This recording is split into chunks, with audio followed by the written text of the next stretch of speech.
Yeah.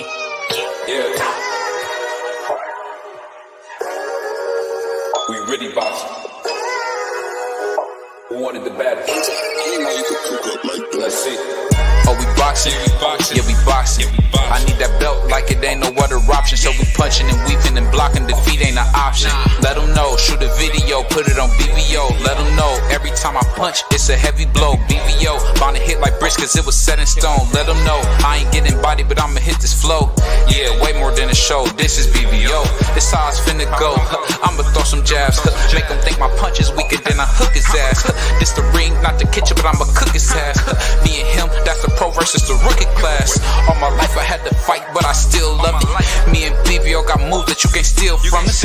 And these haters be throwing shots, but I don't feel nothing. I ain't gonna lie, shit, they alright, but we a little rough. For stepping for the title and face your rival, this ain't no little tussle. Bet I be no bird, being chicken to get your feathers ruffled. Footwork, I'm dancing around my opponent like the Cupid shuffle. Good work, bodies hit the flow, they can't move a muscle. The upside is we ain't in the streets, shooting and shooting up. Catch me in the ring, sticking, moving and suited up. I know everybody can eat, but I ain't full enough. Oh, you said it's smoking some beef, I guess I'm pulling up. Oh, we boxing?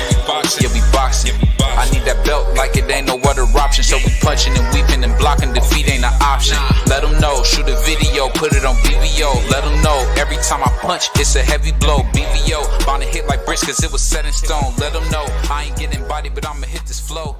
Yeah, way more than a show. This is BVO. Yo, what's up? It's your boy BB, the king of the YTBC. Of course, we got my guy, the number one debater, the Puerto Rican Prince, D3. And of course, we got my man, the biggest hater of all time, my man Prize. What's going on? What's good?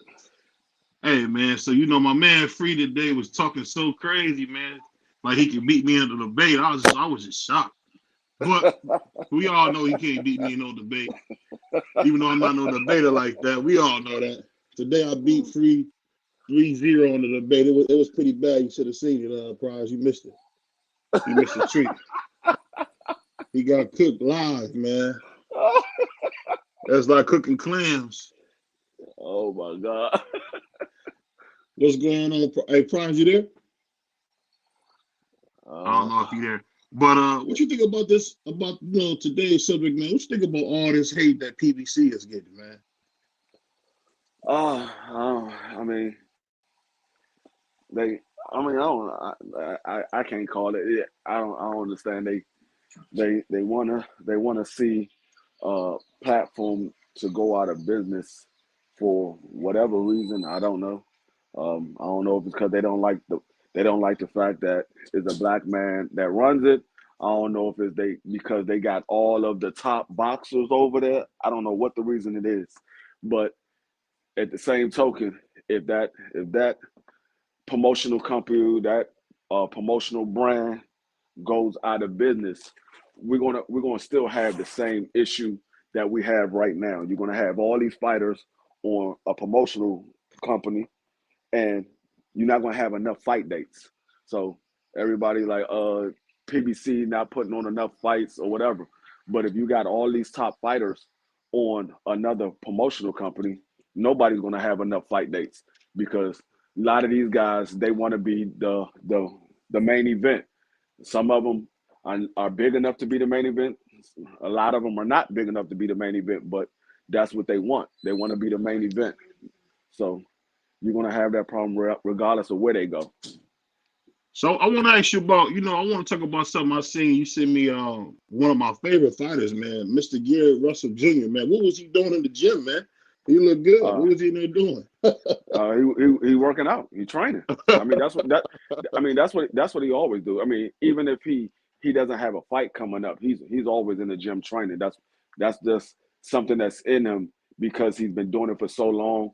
He's been doing it since he was like 6-7 years old. He's been in the gym training every single day, 5 days a week. So it's just a normal routine for them. So even when they stop boxing, same thing like Floyd, even when he stopped boxing, they still going to be in the gym training because that's part of their routine. They're going to do it for the rest of their life until they can't do it no more. Yeah, I was really I was really impressed, man, with how good he looked. Cause I didn't know he would look that sharp on the back. Um, the thing that got me. What's up? My man Josh Sanders said he went to the gym to smell that good gym work. What's going on, Athletic Mind? We talking about Mr. Gary Rents. I don't know if you seen the footage, man. He look like he back in the gym, man. Are you talking about the OG Gary Russell? Yeah, the Yeah. oldest one. Always, you know what, man? I always been a big fan of his talent. I just hate that he wasn't bigger, man. Like if he could have just been 5'10", I think he could have been pound for pound, man. I think his fight that he had with what's his name? Mark Mark Marcial, Marcel. even though he Yeah. lost, it really showed like dude dude is like that, like with the skill set. Oh yeah, for sure. But I just been, I don't know what he got going on in his personal life, but I'm just tired of hearing he calling people out and then, he not really fighting and I know some shit happened between him and Al probably, maybe, I don't know, allegedly, but I don't know. I just don't think he gonna fight again. That's my opinion. I don't know. I would say I didn't hear nothing about him and Al or nothing. I heard more or less, I know he lost his father. So when you lose your father, man, Now I'm that's talking about prior to that. Oh, okay. Yeah, I had never heard that. I had never heard that. But I'm just saying in general, when somebody lose their father, man, that probably took a lot out of him. I remember, God rest his soul, my grandmother passed in 2020, and I would honestly say, man, for a good 2 years, man, I didn't feel the same, man. To this day, whenever I think about my grandma, I get kind of sad. So you never know when you talk about a father, man. But that being Hey, do said, y'all got a mic check on me, yo? oh, you Yeah, in you there? good. You in there? All right, man. What's up with Yo, y'all Pride, brothers? What up, though? BVO sent you that video. Hey, no talking crazy starting off, athletic man. No, But I'm go just Yeah, ahead, yeah. asking. yo. Matter Yeah, of fact, yeah. For this first show, we're going to keep it clean. The next show will be Yeah. uncut. yeah. It's We a try to keep keep it clean. it's a keep it Yeah, clean show. Then when we double back down, that's when you can get a little explicit. You feel me? All right, BVO, yeah, just send him the video though. I ain't gonna talk about it. What yeah. video? We'll talk about it later, man. I sent it to you already. But one thing I wanted to ask y'all about in boxing is this, man. Do you guys feel like the gossip is overtaking the sport? Yeah. Because I feel like it's more gossip, and I ask all you guys about that. Start off with my man Athletic Man. You feel like the gossip is killing boxing? I feel like that gossip is killing boxing, man. That's the time This, that we living in, man. But yeah, go ahead. this what social media bring to everything, bro. That's just what it's gonna be, bro. This is social media era. Yeah. So That that that's what's that's gonna come with it. Go ahead. Yeah, that's what's really killing boxing is the social media because back in the days we didn't have the social media, so you only knew what they put out in the newspaper, and you didn't know what fight was being made until they announced that the fight was made. So Right. now that this new social media era, everything that's been put on social media. You got the fighters putting on social media. You got the promoters on social media. You got the daggone commentator, not the commentator, but the analysts on social Yeah, media. So everybody is on social media putting business out there that it kind of mess up everything because everybody is speculating stuff that they don't really know anything about. So Right. that's what's messing up the sport of boxing because if you didn't know what was going on, all you can do is go by what you read and when the fight is announced. That's all you can go by. You don't know who's ducking, who's asking for more money, who's trying to do all these other extra stuff that we hear about. You don't hear about the rehydration clauses and all that. You don't hear about none of that. You the only reason you hearing about that is because of social media era. yeah. That D Free was just flaming. D I'm Free. gonna go mute because I'm it's a little. I'm in the airport right now. Oh, And you okay. know what I didn't know what I just did, man. So I had a little munchies. You know what I mean? Not to go off of boxing, but I went and rung up a Snicker bar. That shit was $4.18. Hey, man, watch you Hey cussing, boy. man, Hey, what are you we gotta keep it clean, man. All right. Calm down. Hey, man. I So know you soft up, probably, man, I know. But look, check it out. but That chill, joint was man. $4.18. So I had a bag of chips, a Snicker bar, and a water. The first thing I rung up was a Snicker bar. when that joint said 418, that was the only thing I rung up. I kept it moving after that because that's crazy. But You an airport never, fool. That's not crazy. man. That's But not I, but crazy. you but you know one thing I will say that's kind of got me with boxing was I see that the sport is almost trying to like eat itself. Where you got guys like I don't know if you guys seen is it Kid Austin that wanted to challenge Shakur for his belt and Shakur kind of went like left because he was trying to challenge him for his belt. It was like yeah. how can you get offended that somebody want to challenge you for a belt? And no, it was Schofield. Sorry, was it Schofield, Free? Floyd, I think it was Yeah, Floyd. that's Kid Austin. Okay, mama Yeah. said Kid Austin. Yeah, the one that felt like Sean Porter. What? That's the one that's Yeah, signed by Golden Nigga, you Boy. The one crazy. that's signed by Golden Boy, Kid Austin. yeah, He don't Kid fight. Austin. He don't fight like What, Sean Porter, bro. Gary Antoine Russell fight like Sean Porter, bro. no, what I'm saying, well, his last fight, he did some Sean Porter type stuff. But I'm just Oh, I saying, ain't see that one. I was shocked. I don't know if you I guys know, were but shocked, hey, but but BBO, Shakur. did you see his interview though? He Yeah, explained why hold he on. Let me finish what I'm saying. And then I'm gonna let y'all get in. But what I'm saying is the thing that could confuse me was Shakur went right to like weapon play and what do you do to him? And I was just wondering, where does that come from? Have you ever heard that kind of stuff? Athletic minded free, like when You go somebody talk leaving out about. all the context. It ain't no way he just went to that, bro. Cause I I've been following that, and there ain't no I way. don't know that. Listen, I don't know. I'm just going off what Kid Austin said. Kid Austin looked like he was just shocked. Like dude was talking about weapons and stuff. I don't know if you heard that part from him, but I just was. Where did that come from? Because the father be running off at the mouth, saying this, saying that. Oh, you ain't like that, and all this other stuff. You know what I'm saying? They be sending threats. Shakur ain't just going, oh, this and this and that. I don't really too much think it's Kid Austin. You know, Yeah. I know he want to fight Shakur, but he not the one doing the extra stuff. It's almost like his father is kind of similar to Bill Haney with the showmanship. You know what I'm saying? Mm-hmm. So that's probably what Shakur is in that type of. You know, I don't know. This social media stuff is crazy. but Floyd had Yeah, an interview. He did an interview to where he explained to why he was, you know, because somebody said that like you kind of fight like Sean Porter, but he explained why he got cut. You know, guy was fighting dirty. You know, so he kind of just went out there, you know, and jumped out the window. I like Floyd. I like Floyd Schofield, man. I'm excited about him, bro. He's sharp, dog.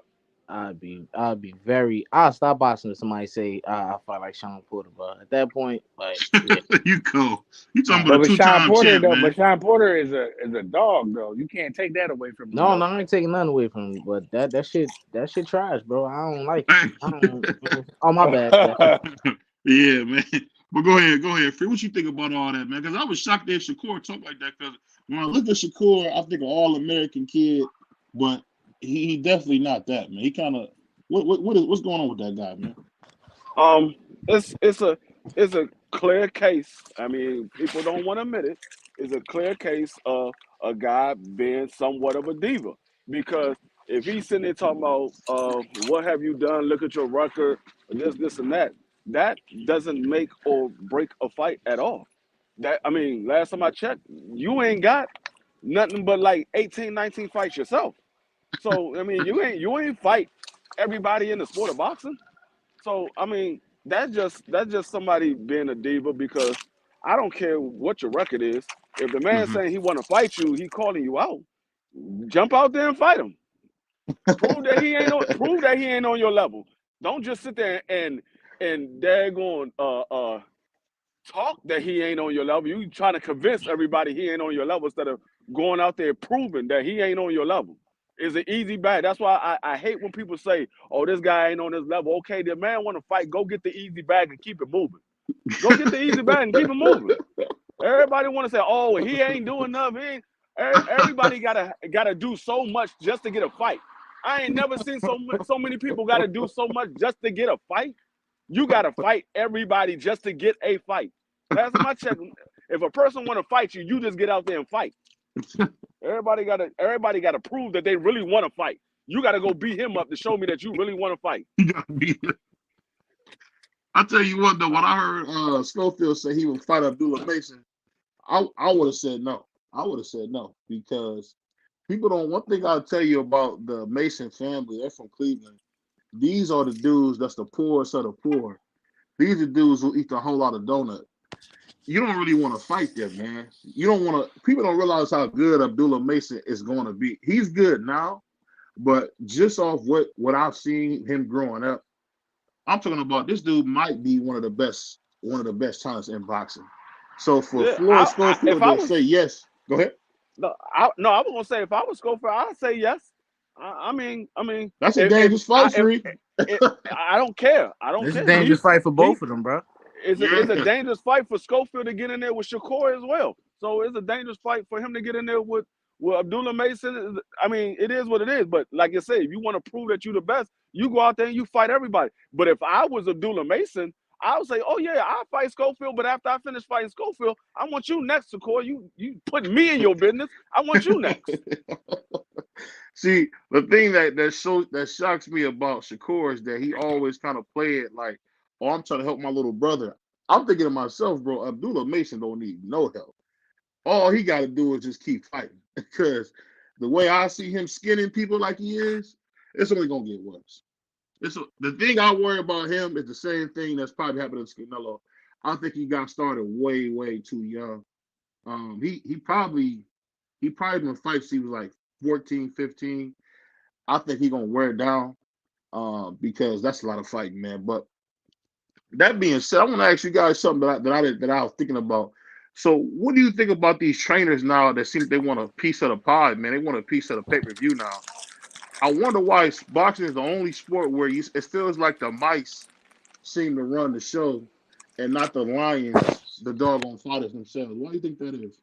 What you mean by that, cuz? I don't know no trainer that said they want a piece of the pay-per-view. Right. No, Whoever did that. Abel Sanchez said he wanted some of Triple G's money when he signed with the Zone. No, So that's why he wanted a bigger he wanted Percentage of a purse. a bigger yeah, deal. Yeah, he wanted a bigger deal because yeah, he wasn't asking to get money from the pay-per-view. Triple G signed a deal with the Zone to be a partner with the Right. Zone. And he got He shares wanted a in the raise. company. It wasn't So he Abel wanted a wanted. piece of the he wanted a raise. And Right. yeah, what happened was Triple G got rid of him before he actually signed that DAZN deal. Triple G got rid yeah. of him before he did that. And the reason I brought it up, I don't know if you guys remember when Emmanuel Stewart trained Evander Holyfield for I think it was the second Riddick Bowe fight. And I think, he had a great performance, blah, blah, blah. The thing that got me about the whole thing was that Emmanuel Stewart said he wanted to make $1 million from that. And Evander said something I'll never forget. He's like, you know what, man? I already know how to box. I just need you to tell me what to do while I'm in the corner. So you being a fighter, Athletic, I want to ask you, man, what do you think about trainers saying they want more money than you offering to give them? What you think? It Man, it it hey, D it free. That's my turn. That's my turn. That's my turn. I think that's all that. Look, if me and my coach already talked about, what the agreement is, you're gonna get this percentage. You know what I'm saying? If if he comes to me and brings it to me like he wants to discuss. Okay, I feel like I'm worth this. A little bit more, whatever. We could discuss that. You know what I'm saying? But if they're demanding the shit, I don't know about all that. That I seems feel you, X. like a power play right there. Like I it's feel all you. about just the communication between the two, bro. Not just all of a sudden. Oh yeah, I want this. This is what. Or Absolute, I man. deserve this. Yeah, it gotta deserve be. that, It gotta be a mutual understanding. That's all. I feel you. That's a good point, X. Go ahead, Free. What you think on that, man? No, I mean it all depends on what's the what kind of contract you sign. If you sign a contract, if I'm a fighter, you sign a contract with me, I don't care what you want to get paid. The contract is the contract. You should have thought about that before you signed the contract. But after that, I mean, before you give me the deal, if we're on a fight to fight basis, then yeah, you can sit there and say, hey, in order for me to train you, I need this amount of money. And then you say what the fighter say, whether yes or no. But if we sign a contract, I don't care if you started off and we signed a contract and I was giving you 5%. If we never went back and did another contract, you're going to continue to get 5%. I don't care how much money Damn. I made. I don't care I how much think money I made. That's what the contract is. We go Don't according to the train contract. D3, y'all. Trainers don't train D3. You getting 5%. You heard? No, but you could train me. You just make sure you put what you want to in the contract, because the more money I make, I'm not upping your daggone percentage. Right, Your because percentage you're is not what your obligated. percentage is. You're not obligated to do that. Like, Yeah, I agree with that, Free. Like, just because your money went up don't mean like we in the contract. You know what I'm saying? So you're not obligated because I made $30 million. You're not that's obligated to get yeah, a percentage that's like of that. that's like you buying a house, and when you bought that house, you was making $40,000. Now all of a sudden you making $100,000. Your Now, landlord, I mean that the daggone mortgage mortgage company company, they ain't getting no extra money. You getting the same amount that I was nothing, making before. and they gonna get paid on the 15th Yeah, you if I getting the feel like same being amount of petty money. that much, and you ain't Right, you getting getting the your same money amount. to the 15th. If I'm gonna be petty that much, see, y'all renters don't know what I'm talking about, but that's another story. the thing I'll say that's so funny about it is that I think because of social media, which my man Athletic Mind spoke about before, is that I think it's even changing the way people do business, man. I really think it's bad for the sport, man, that so many guys are like worried about what the fighter's making. Because one thing I noticed from reading, I'm actually reading Muhammad Ali's book, and he paid Angie the same 6% the whole time he was with him, and they never had a fight about it. So if Angelo Dundee can take 6% for a whole, I think Ali fought what 20 years almost free. I mean, Yeah, something like that. so like if Angie can take 6%, I don't want to hear nothing from you. But Damn. but but on another note, I wanted to ask you guys a funny question, man. So how good of a trainer do you think Bill Haney will be compared to Derek James? I want you to break that down for us first, Athletic Mind, because I know you know about who's a good trainer. Do you think Bill had an edge as being a trainer, or will it be the great Derek James? I Oh, mean, Can I get on Bill. the Puerto Rico flight? Shoot. I mean, They were drawing at the bro. Oh, my fault. I'm live. yeah, I mean, Bill. I mean, look, say what you want about Bill, bro. Say, mhm, whatever trainer he may have had his son, work with. Like mhm. he know boxing, man. He know boxing, and what Devin accomplished thus far, man. Man, Bill on pace to be probably trainer of the year this year, bro. If they go and keep doing what they doing, like ain't no way he ain't gonna win trainer of the year in the next 5 years, bro. Like his son accomplished great things at a young age. So I think Derek James, he got a Ryan Garcia, he got to try to break them bad habits with. That's gonna be difficult. Then he got Frank Martin, who's now stepping into the big fights. He's about to fight Tank now, and that's another potential loss for Derek James. So it's not looking too bright in his future. He got issues with Errol Spence, so I don't know, but I still think he's a good trainer though for sure. Yeah, I hope What you it's nothing between them, Earl and DJ, man, because I like that combination together. But if Earl got to move on and Derek got to move on, it is what it is. But I hope the two brothers can come, to some kind of common ground where they can just be like, all right, my bad, bro, my bad. All right, say less. Let's keep it pushing, because I would hate to see that, man. But it's boxing, it's business, and it is what it is. So I feel keep in mind Frank Martin is still under Derek right. James Yes, correct, as trainer, so 100%. it's not an issue. So that's the thing you got to remember. Like I think, and I gotta apologize, man. I had somebody hit me up about that. I was just talking about it early. I didn't have all the details, and I'm learning. I have to do this YouTube. You gotta have the Which details. If not, Cat's gonna chew you out about it. I didn't have all the details, but what I will say is this: I just never known Errol to do anything underhanded or foul. I just didn't understand, like, if it's about money, why couldn't they just make it right? I don't understand, like, why people let money tear them apart. What you think about that, Freak? like when we was talking about it earlier, I think it's more of a misunderstanding. I don't really think it's about money because when Derek James did the interview on the Cigar Talk, Yeah. they asked him about EJ. He didn't sound like he had a lawsuit against EJ. He said, I talked to EJ. Right. It was briefly. We was talking about Frank Martin and the Tank Davis fight. He said, and they asked him, they was like, if who you think Earl should fight next? He was like, well, I don't make those decisions. I just train them. They were like, well, if you had your choice, who would you want him to fight? He said, I would have him fight Bud, get the rematch and fight him. But no, I think it's more of a misunderstanding. They might have had a misunderstanding about whatever they had a misunderstanding about. I don't think is what people think it is. I think somebody heard some stuff and they blew it out of proportion, trying to make something of it. Yeah, and you know, I hope I so, want, DC. and I hope you 100%. I Right. definitely want to ask you this, athletic man. I know, for instance, they got Shushu. I don't know if you guys seen the interview with Bob Aaron. Bob Aaron was talking about Shushu in the light of saying might be my next young guy. And I want to ask you this, man, from what you see, athletic man, you think Shushu can do it, even though he doesn't necessarily have the big power? You think he can really make a mark on his boxing game? Shushu? Yeah, Yeah. absolutely. I know him Yeah. personally.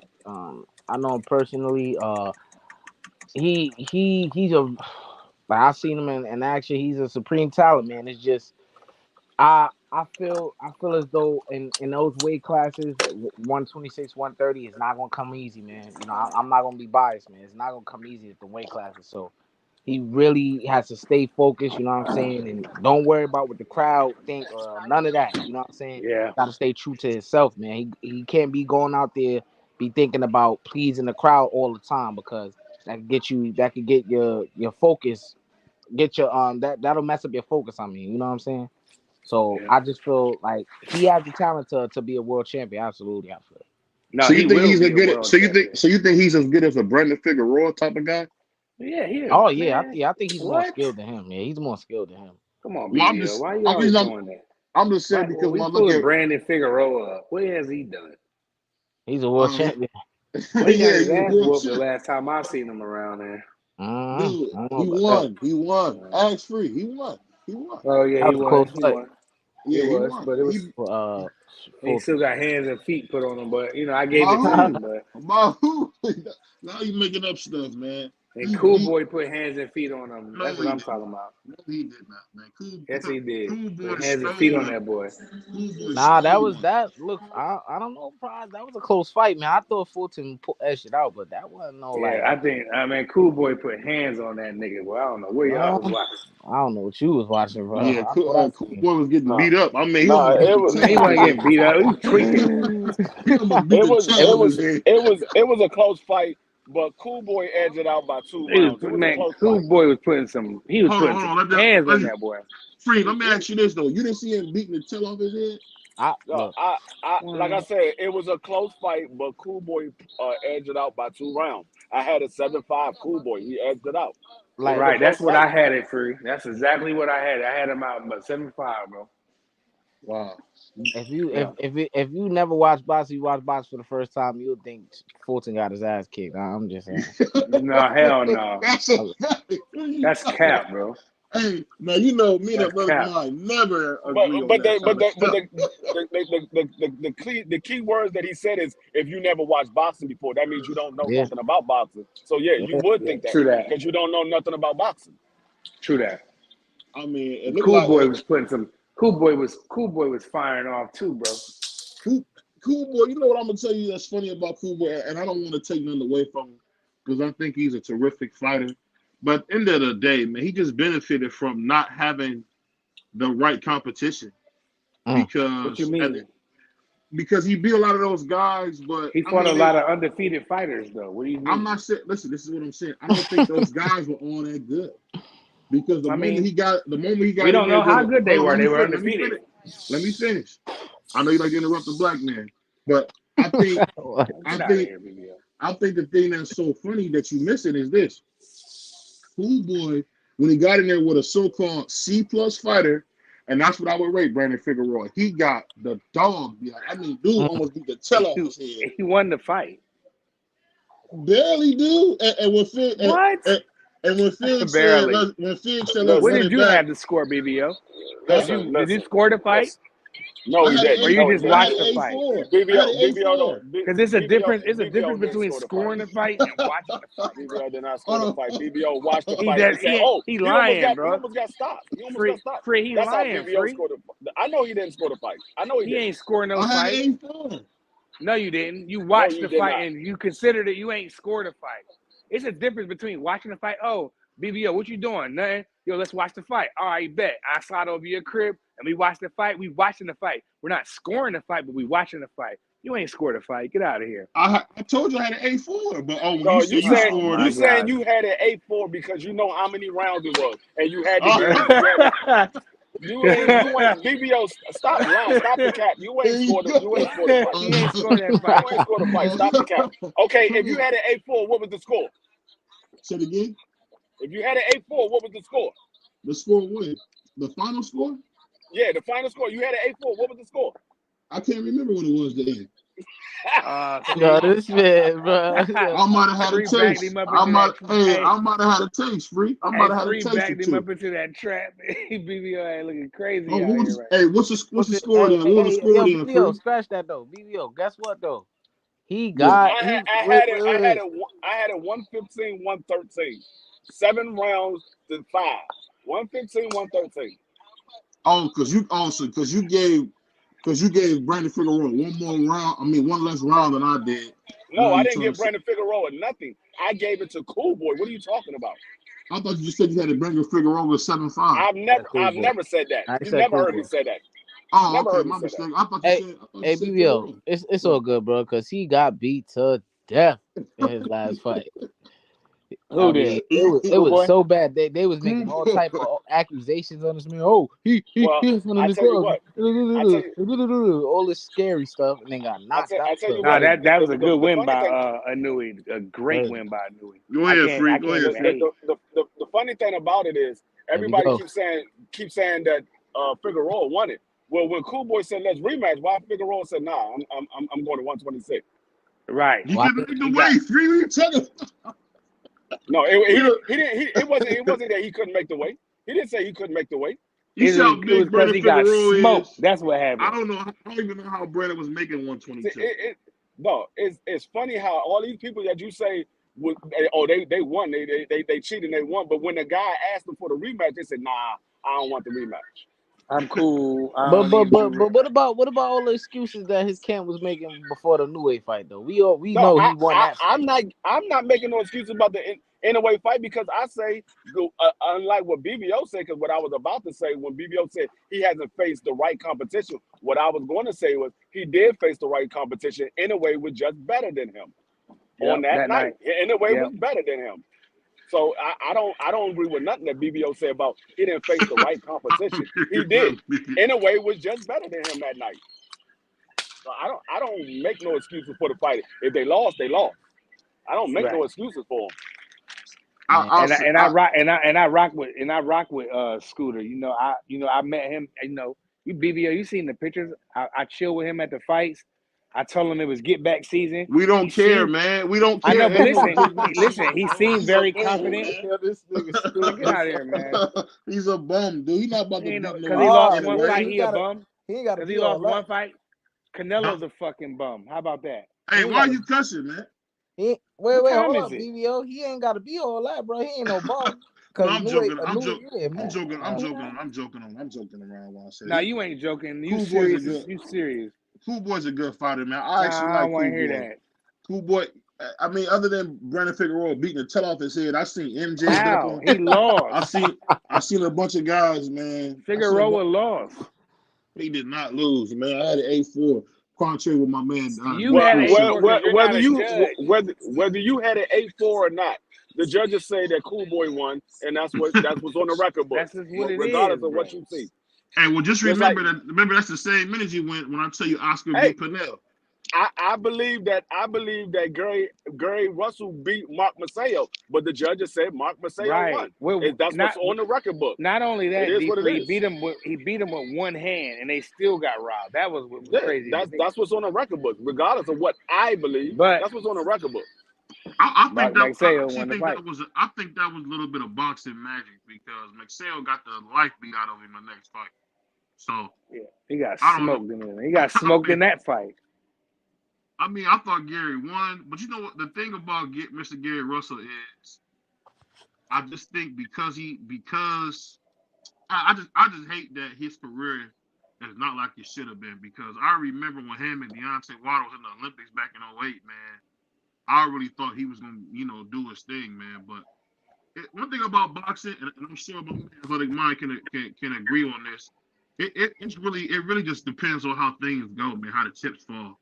Because some guys can become a champion because of opportunities, and some guys just can't. And I honestly, and I hate to talk about Mr. Gary Russell because I just feel like his whole career, because he talked back to Floyd, got thrown to the wind. And I think that's very unfair that Floyd did that to him. I mean, threw the man's whole career to the wind because he talked back. He should have No, forgave him, man. He should have that forgave that him. that Floyd should have that forgave that him. BVO that ain't had crazy, nothing to do bro. with that ain't had nothing to do with Floyd. I Huh? think that's not what happened to his career. His career went the way it went is because he didn't want to fight no bums. He only wanted to unify and he only wanted to fight the top competition. He didn't want to fight no bums. He could have went out there and fought nothing but bums until somebody stepped in there and fought him. But he didn't want to do that. That's why his career went the way it went. I Because think it wasn't the fact that he wasn't fighting. What y'all kept saying is he's not fighting enough. Y'all wanted him to get in there and fight bums. He didn't want to do that. Yeah. I think I know why Leo Santa Cruz named his son after Al Haymon. That man Al Haymon promised that man that he don't have to fight Gary Russell. I know it, bro. And that man Yeah, named his son. Probably so. Mark Maxeo got smoked. That's all I can remember. Leo Santa Cruz, man. I don't think he could have beat Gary Russell. I really He don't. he Man, know he couldn't. Leo would have got smoked by He Gary might have Russell. dropped him once or twice, but I don't think he could have beat He him. wouldn't have dropped Gary He at wouldn't all. have dropped He wouldn't have been nobody. able to touch Gary. He ain't dropped Well, nobody. Leo ain't dropped nobody in like, man, almost 8 years. well, this is back when he was young and good. I'm not talking about now. I I'm mean, talking No, that nigga was ever no. good. To be honest, He man. was Now, he don't was get not. me wrong. Don't get me wrong. I don't want to come over here and that's a just four-division dump all champion. on Leo Santa Cruz because he's been in some great fights that I enjoyed. I just super enjoyed them. You know what I mean? Especially with Abner Mares. When that bell run, them boys came out rumble. Them boys He came out did. rumbling, dog. So I want to put some respect on Leo's name. Man, He he a cool. decent fighter. He was just He scared of decent. Gary. Yeah, He he was decent. He's decent. not, He was scared and he of couldn't Gary. beat Tank. He was scared of Gary. He was terrified of Gary. He was He never fought gonna beat Tank Tank. first, That's a mismatch, bro. but that was what's crazy with me. He jumped in the ring with Tank, but bro. he wouldn't. He was terrified of Gary Russell. He And I made think $3 more. I million, think Tank is. man. Bro, I think Tank is way more damaging than Gary Russell was. But I mean, bro, Well, that, whatever. No, bro, no, that's I like don't think so. no. that's Go like ahead. that's like BVO fighting the fly on the wall, bro. This man was not gonna do nothing to Tank, bro. Everybody knew that with common sense, bro. That's a mismatch, bro. Like, come on, bro. No, It was Well, there's what a lot what it now. is, There's a lot of. Hey, what hey, it hey, is he got in there with Tank come and rest because me. he got in there with Tank because he didn't realize Tank had boxing ability. He thought Tank would just come forward and try to knock him out, which Tank did come forward and knock them out. But With a that was brutal the reason why. uppercut. Yeah, but that's he the ran reason a why he little got bit in there. though, Free. He He ran a knew. little bit. He He ain't ran a ran. little He bit. fought. He Nah, fought in he that ain't joint run. What there. you talking about? No, He what I'm fought in that saying one. is, Leo is a part of the sweet science. He's a true pure What? boxer. He Man, fights in the middle of man. the ring. So, he ready to fight you in the middle of the ring like Man, a that nigga man. don't got no IQ, bro. He just Dog, throw what punches. are What are you you He just talking out about, there. BBO? Hey X, he just out there. Yeah, No, that man just throw No, punches like Amir Khan, bro. BBO, what he are you was talking about? he was throwing Amir 100 Khan be punches like, a ish, round, ish, Free. ish, ish, No, ish, ish. Tank Davis was the one that was walking forward. What are you talking about? What I'm saying is he wouldn't go back and forth with Leo like Leo wanted him to. What? Did you not watch What? the fight, What fight? BBO? I You watched saw the the fight what video? I'm saying is Tank controlled the pace. That's what I'm What are saying. you Well, talking yeah, because about, BBO? no, No, he did he not, did. bro. I feel like he did control the pace. Tank Davis did definitely. I think Tank he controlled the controlled the whole No, fight. pace. Tank didn't control the pace. Nah, he didn't. Tank carried the fight. He carried the fight. He let Leo live as long as he wanted him to live. That's what he did. Yeah, I mean, Leo was being successful in there too. Let's not act like Leo he didn't was have his winning. moments. I mean, the nigga was Leo I winning. don't was know. winning. I don't want to say he was winning, Oh, but he I was want to winning. say I'll go Leo. back. We No, can he go was back. Well, winning. that's cool. No, Hey he X, you know what? wasn't. Hey X, He wasn't winning. I'm not gonna argue. I'm not gonna argue with X. If X had him winning, that's his scorecard. It's his opinion. But I don't think that he was winning. But I think he definitely was. That's I ludicrous. think he definitely challenged Tank, and the Tank had to, grab something out of his toolbox and get him out of here. That's what he did. So No, that Tank credit to ain't Tank Javante. ain't Tank ain't getting nothing out of his tool bag. Did What? y'all watch the fight? He Yeah, threw I he watched Leo the was fight. he I threw Leo the watched the got some fight. same good he threw Leo the got some same good punch shots three. in though, bro. Yeah, he was He did whooping on not. Tank. Tank did not. The Tank did not pull nothing out of the tool bag. Tank set him up. He waited for him to do the same punch over and over again, and when Three Mm-hmm. he did it, he times. caught him with an uppercut. Yep. He didn't pull nothing out of the tool bag. So much for What? the sweet Now I'm science, talking about when BVO. he put what I mean by pull out the tool bag. I think that I think that Leo was pressing Tank at first, and then Tank had to reach down in his tool bag and grab his high IQ aptitude out. And when he brought that IQ out, like you said, the boy threw 3 punches in a row, and then that was I all she wrote. don't, I So don't, IQ is Nah, part of the tool bag to me. he didn't have, man. Yo, Listen, man, this flight is delayed. I supposed to have been in North bro. Carolina, but Listen I to supposed this, to have bro. been there, dog. Hey, D Free, BVO. Look, y'all listen to this, bro. This man, this nigga overrated, man. This man, like, I don't understand if you know how, and this is why fighting certain fighters is important, bro. This Mm-hmm. man threw 3 straight right hands against the ropes against a counter punching, devastated knockout artist, Javante Davis, bro. Are you kidding me, bro? You throwing 3 straight right hands on a counter punch who can knock you out with 1 shot against the ropes, though, too. How stupid could you be, bro? He wanted to go to sleep, bro. Tank didn't have to go down in the toolbox and get his Bob the Builder tools or none of No, that. I know, no. But what I'm saying is though, that man made a rookie mistake and got knocked out. all right, I'm not Yeah. talking about the knockout, but Yeah. before the knockout, Leo was doing some good work in there. Oh, I'm not saying he was winning.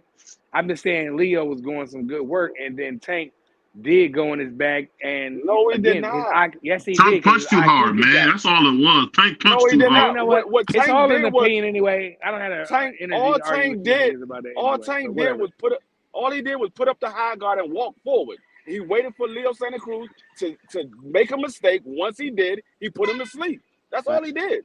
Go Facts. He back and kind of watch did. the He fight. kind of did the Sugar Ray Leonard when he got tired of Tommy Hearns. He That's just all put he his high did. guard up and said, "You That's get all out he of here." did, bro. That's all you gotta do for a dude like Leo Santa Cruz is not good, man. He don't have no IQ. He's not smart, bro. He throw punches. You That's cool, it. man. But see, you a slick fighter though. That's the thing. You don't like the. No. You don't. I love all type of fighters, BB. I promise you. I'm just saying. You a slick fighter. Like I've heard about your IQ. You're not gonna look at a banger. All he do is bang. No. That's absolutely not true. This is what I'm saying. I value boxing, bro. The sweet science of boxing is not just on the back foot and none of that, because that's the type of fight I'm on the back foot. I value all type of what Leo Santa Cruz do. I don't value that. That's garbage. That's garbage. So Like throwing hands is garbage. a guy like Navarrete, he may not be as defensively responsible as Leo Santa Cruz, but he's offensively more gifted than that clown Leo Santa Cruz, bro. Who don't know what Damn, why he a clown? arms. He got them doggone what's it, Stretch Armstrong arms, dude. I mean, Navarrete, you cheating, dude. Them big old long arms, man. Come on, dude. He beat the life out I don't of want to call him a clown though, X. I think that Leo Santa Cruz has earned his stripes. He beat who he's supposed to beat, but when he stepped it up to the A level, he didn't win. He came up super short. He But other than that, fought Gary Russell, man. I've enjoyed Leo Santa Cruz in fights. Me personally. You know a fight that I always wanted to see. I don't know if you guys remember this guy, Tevin Farmer. I always wanted to see Tevin Farmer fight Tank, but for some reason, Tank did not want to fight Tevin Farmer. I don't know why. man. No, Tevin it Farmer. wasn't. It It wasn't wasn't Salute Tank. the Quick. It wasn't Tank. It was Floyd. Floyd didn't want to make the fight because there was no money in it. There was no money in the fight. None of Him fighting Ellerby Tevin and Farmer? Floyd wanted to make money fight. It wasn't no money in the fight. Nobody knew who Tevin Farmer was except for diehard boxing. No, Tevin Nobody knew who Farmer is Tevin just Farmer local. He's just from from Philadelphia. He's Salute to from my out this brother way. Bruce. Yeah, Tevin Farmer he from wasn't out. no. He from out. Yeah, he from out this way. You know what I'm saying? So he got the city behind him. We He wanted from New to fight. Jersey? No, he's from Philly. But we Oh, wanted to fight. We wanted to fight. The city was backing him, but like Freeze 100% right. It was no money, no value in that fight. He was just locally hot. And he's like a local rapper at the time. You know what I'm saying? Man, Tevin Farmer was one of my favorite fighters when he came. He used to have them googly eyes. He be in there fighting. He looking at the ring. He looking at you. He used to be in there with them. Googly eyes. Man. Tevin got a nice family, and he got some good things going on outside the ring. Shout out to the homie Tevin Farmer. Y'all when y'all was kids ever had them little googly eyes?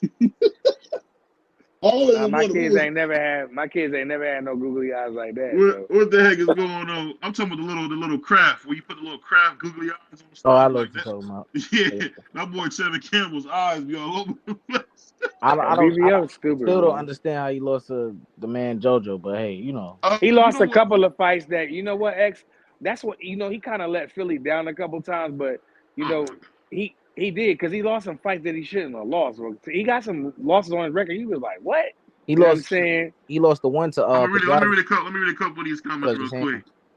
My man Thomas Seal, who just popped up, the philosopher himself, said Leo Santa Cruz is a future Hall of Famer. Put some respect on his name. Yeah, that's what I say. My man Clarence, man, salam alaikum, Clarence, man, Salim Ramadan, brother. He said, we did it. He said, I just got here shaking my head. I'm hearing nonsense. I don't know why people shaking my head, bro. That was not shaking my head, bro. I don't know. I don't know if Leo is a future Hall of Famer because we don't know what the criteria. We don't know what the criteria of Hall of Fame is. He a 4-division champion. I don't care. Y'all keep acting like that. That's a major thing for the Hall of Fame. Dog, if that was the case, you would have the undisputed champions in there in the Hall of Fame. Like I said, you don't know what the criteria is for the Hall of Fame. Well, what undisputed champion that's not in the Hall of Fame, Free? What is AB? Is AB? Wait, Jermaine is AB a Hall of Famer? Is AB? You got Jermaine Taylor that's not in the Hall of Fame. What? You got he'll make it. Wait. Corey Spinks. Is AB a Hall of Famer? D Free? You think he 4-division? I don't know if he's a Hall of Famer because we don't know what the criteria is. Yeah. I was just trying to press. You said Leo is always one punch away from losing. The only reason I'm asking D Free is because I agree with you. I don't, we don't know what it is. You know what I'm saying? Like he's 4-division. Nobody's saying, oh, Adrian Broner's a 4-division. He should be. I say AB is in the Hall of Fame. What side? You know the funny thing about AB, and I'm gonna have my man, the philosopher Thomas Steele, talk about AB in 1 second. I think people don't realize AB show you what happens when you become too much of a ghetto nigga. When you always want to carry, whenever you want to carry that stupid corner crap to the world, you're gonna get them kind of results because there was no reason Adrian Broner couldn't have been a 5-division champion. Because he should have beat the life. He should have beat the life out of Sean Porter. You see, he dropped him easy. So it's like he's just a great example of what happens when you you get them ghetto niggas, man, with no discipline. AB's a product of that. But I want to hear what you think about that, Tommy. Yeah, this your thing, the philosopher side of it. What you think? Bro, I think that when you look at it, it's a component of 3 things. Well, one thing is like, he made a quick jump up, a fast jump up, and he went up a couple of weight classes, man, because he wanted to go where the smoke was. He wanted to go where the fire was. And, he went up and maybe, he didn't give himself the time to, like, how they say you take a turkey out of the freezer, you put that bad boy in the refrigerator to let that bad boy thaw right, so it don't actually damage the meat. Yeah. Well, I think him going all the way up left it and hit him to a point where he couldn't adjust to the transition up, man. And, I think a lot of that also is a part of him letting the fame get bigger than his name. Like, he should have always really true to who he was and not to what could have been or would have been or should have been or what somebody else done did. Trying to chase after Mayweather, trying to be bigger, better than him. To blaze your own trail and let the chips fall where they may. And then it was just not respecting, truly not respecting the moment, not respecting the talent that he's fighting, and not respecting the craft enough to just dedicate himself to it. You going out there, you're partying, you're doing stuff, And then, like you said, I mean, on top of that, like having too many ninja moments. Yeah. So before anything, though, you got to recognize that there's a purpose while you're here. If you find your purpose, you stay true to your purpose. The way he Mm-hmm. was handling business in the ring, that was his purpose. He should have gave more consideration to it, more purpose to it. Like, because the people who really find their determination and they will within that ring, they grind towards it. They make sure they devote all their attention to it, and they try to keep their circle that much smaller because they don't want that many more distractions to come into view. So I think that he allowed all of that get in the way of the fact that he was just about billions. It became more, instead of Adrian Broner, it became about billions, chasing Yeah. after something that he could have let possibly come if he just would have continued to perfect his craft and stay true to the soil, loyal to the soil, and respect the ring, because the ring ain't a joke, man. The ring take lives. It can, and it has. So you want to make sure you don't play with it in there. You can't play around with that. You got to be absolutely focused, and you got to be determined. And I think he allowed that to break, trying to be something greater than what the moment provided itself for, so to speak. But I want Well, to say also, I think that if Rocky Balboa is in the Hall of Fame, that's all I got to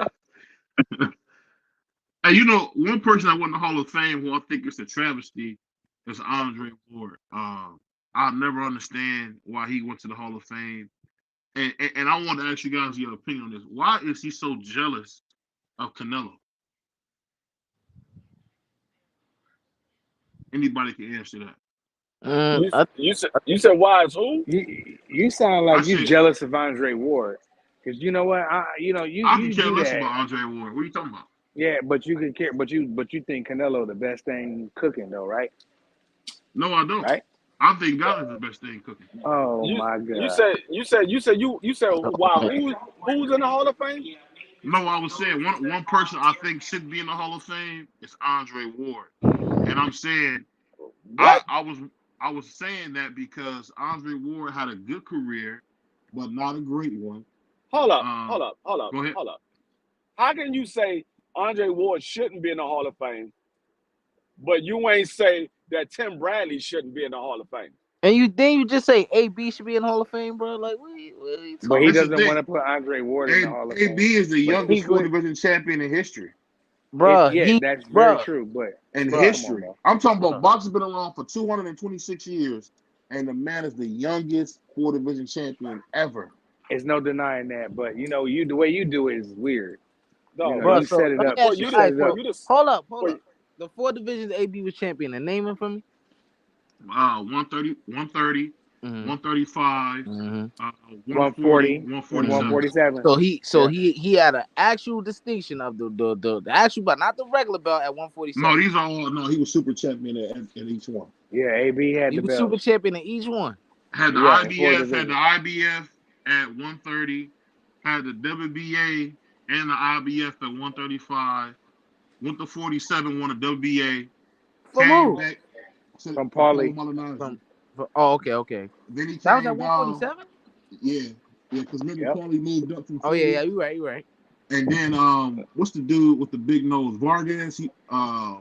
no, I I can't. mean I think it whether was Vargas. He beat Vargas at 140 to be what to I become the mean full champ. whether he had the WBA quote unquote regular belt or the WBA super, it's still a world championship belt. Still a world Yeah, Well, championship we belt. don't. Well, we don't count Then the if regular that's the belts. case, then Free. you got to Free. make We sure don't that count. We Manny don't count regular Pacquiao has belts. his Hold We on, don't. hold on, hold on, WBA hold on, If hold on, you super. hold on, hold on, if hold you on, hold can't up, become hold up, undisputed with it, hold up, it's hold prestigious in its own right, but it's not the up, main. It's not. hold up, We hold talking up, about main hold up, belts. Free. Go hold ahead. up. Listen. You cannot say you can't count it because if that's the case, Lennox Lewis I never didn't been say that. I undisputed. didn't say No, that. no, I listen, didn't say listen, that. listen. If So don't that's put the words in case, my mouth. I'm not talking about you. I'm talking about BBO. You can't say you Lakers don't won count it again. because Lennox Lewis would have never been undisputed because he was never the WBA super. He was the WBA regular, quote unquote. Superman Man G5. Um, What up, Gabe? I'll say this straight. I know what you're trying to do It's not going to What I'm work. trying to do, I'm telling you the facts. That's what I'm trying to do. I Tell said you the Nah, facts. all I'm saying I is don't even get where he if you coming can't from. become I'm undisputed telling you with the facts. That's what it I'm trying to do. If that's the Hey, case, see, you can't say and Lennox Lewis was undisputed because he had the WBA regular belt. Like y'all want to say, the regular belt. He had the but WBA regular. that's a what different time too. yeah, Free, come that's on, what man. Mauricio You Suleiman moving, should be you changing. moving, you moving the No, the Yeah, goalposts WBA again, He moved Super the man. was goalpost. created. The WBA Super was created during the time that Lennox Lewis was Okay, undisputed so champion. can you become undisputed with a regular belt in this era? Can Yes, I you ask you that? can. I just told you No, Lennox you Lewis cannot, bro. was. No, you Lennox cannot. Lewis was. What are you talking about? Okay, The free. All W. right. He talking about in 2002 is what you All No, right, talking free. Lennox about, Free. Lewis was undisputed with the WBA regular. The WBA Super was out then when he was undisputed. The They WBA didn't Super have was it out. out Okay. though. Let me ask you this. So then, let's say Tank got he don't have the main WBA belt. He got the regular belt, Nice. and he Yeah. win all the other main belts except for the main WBA. He's undisputed. Is what you saying? Yes, he will no, be Yes, undisputed. he no, is. Okay. Yes, he will no, be. All right. Yes, no, he will Yes, be. he is. no, But let me ask absolutely you not. I this: disagree with that. how many WBA champions were actually super champions? How many Josh in the Taylor was history of super it? champion. Yeah, but name them, and then name Josh how many Taylor, champions they have. Canelo's a super champion. Um, I disagree with y'all Manny Pacquiao analogy was a with that. super champion.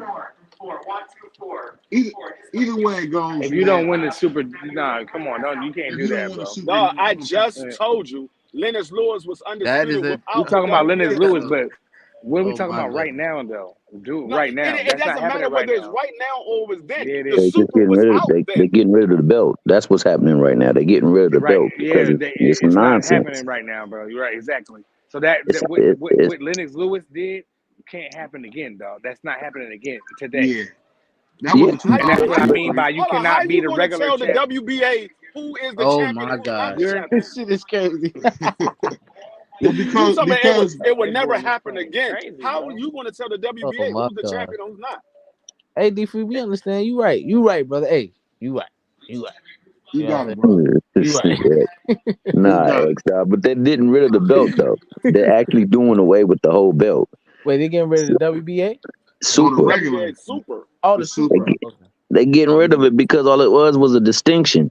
The champions were of merit throughout the history of the sanctioning body. Used to have just the regular WBA. It wasn't no super for most of them. So, like I say, it creates more confusion than subtle stuff because they're not fighting their people that they need to fight. They were supposed to be able to allow them to make super fights, and no super fights are being made. You know what?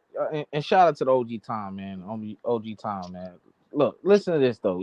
They need, like you said, it's a bunch of confusion. They just need to stop with the big contradictions of their own shit, bro. Excuse my Facts, French. Cause, facts. cause they want to wreck. Oh, this guy. Oh, he had the French fries belt. He was undisputed. No, he wasn't undisputed. All this confusion. Then they added extra belts, and then they want to, like Mauricio Suleiman. He want to move. The prestige on one title and place it on the new one that he just made last week because it came to his thought. No, this is the belt now. No, this is the belt that means the most. That belt that we had for 20 years. We've been telling you that's the belt. No, that's not the belt no more. This is the new one right here. The, So the, this the, Let the me read this Super is real. Let me read this real. Let me read whoever this they real want quick, to Free. make Yeah, the because Super is Tony's whoever they cooking want to on that. make the Super. Oh, that's a good comment right there, my You man. can't He win. said You AB. can't do that.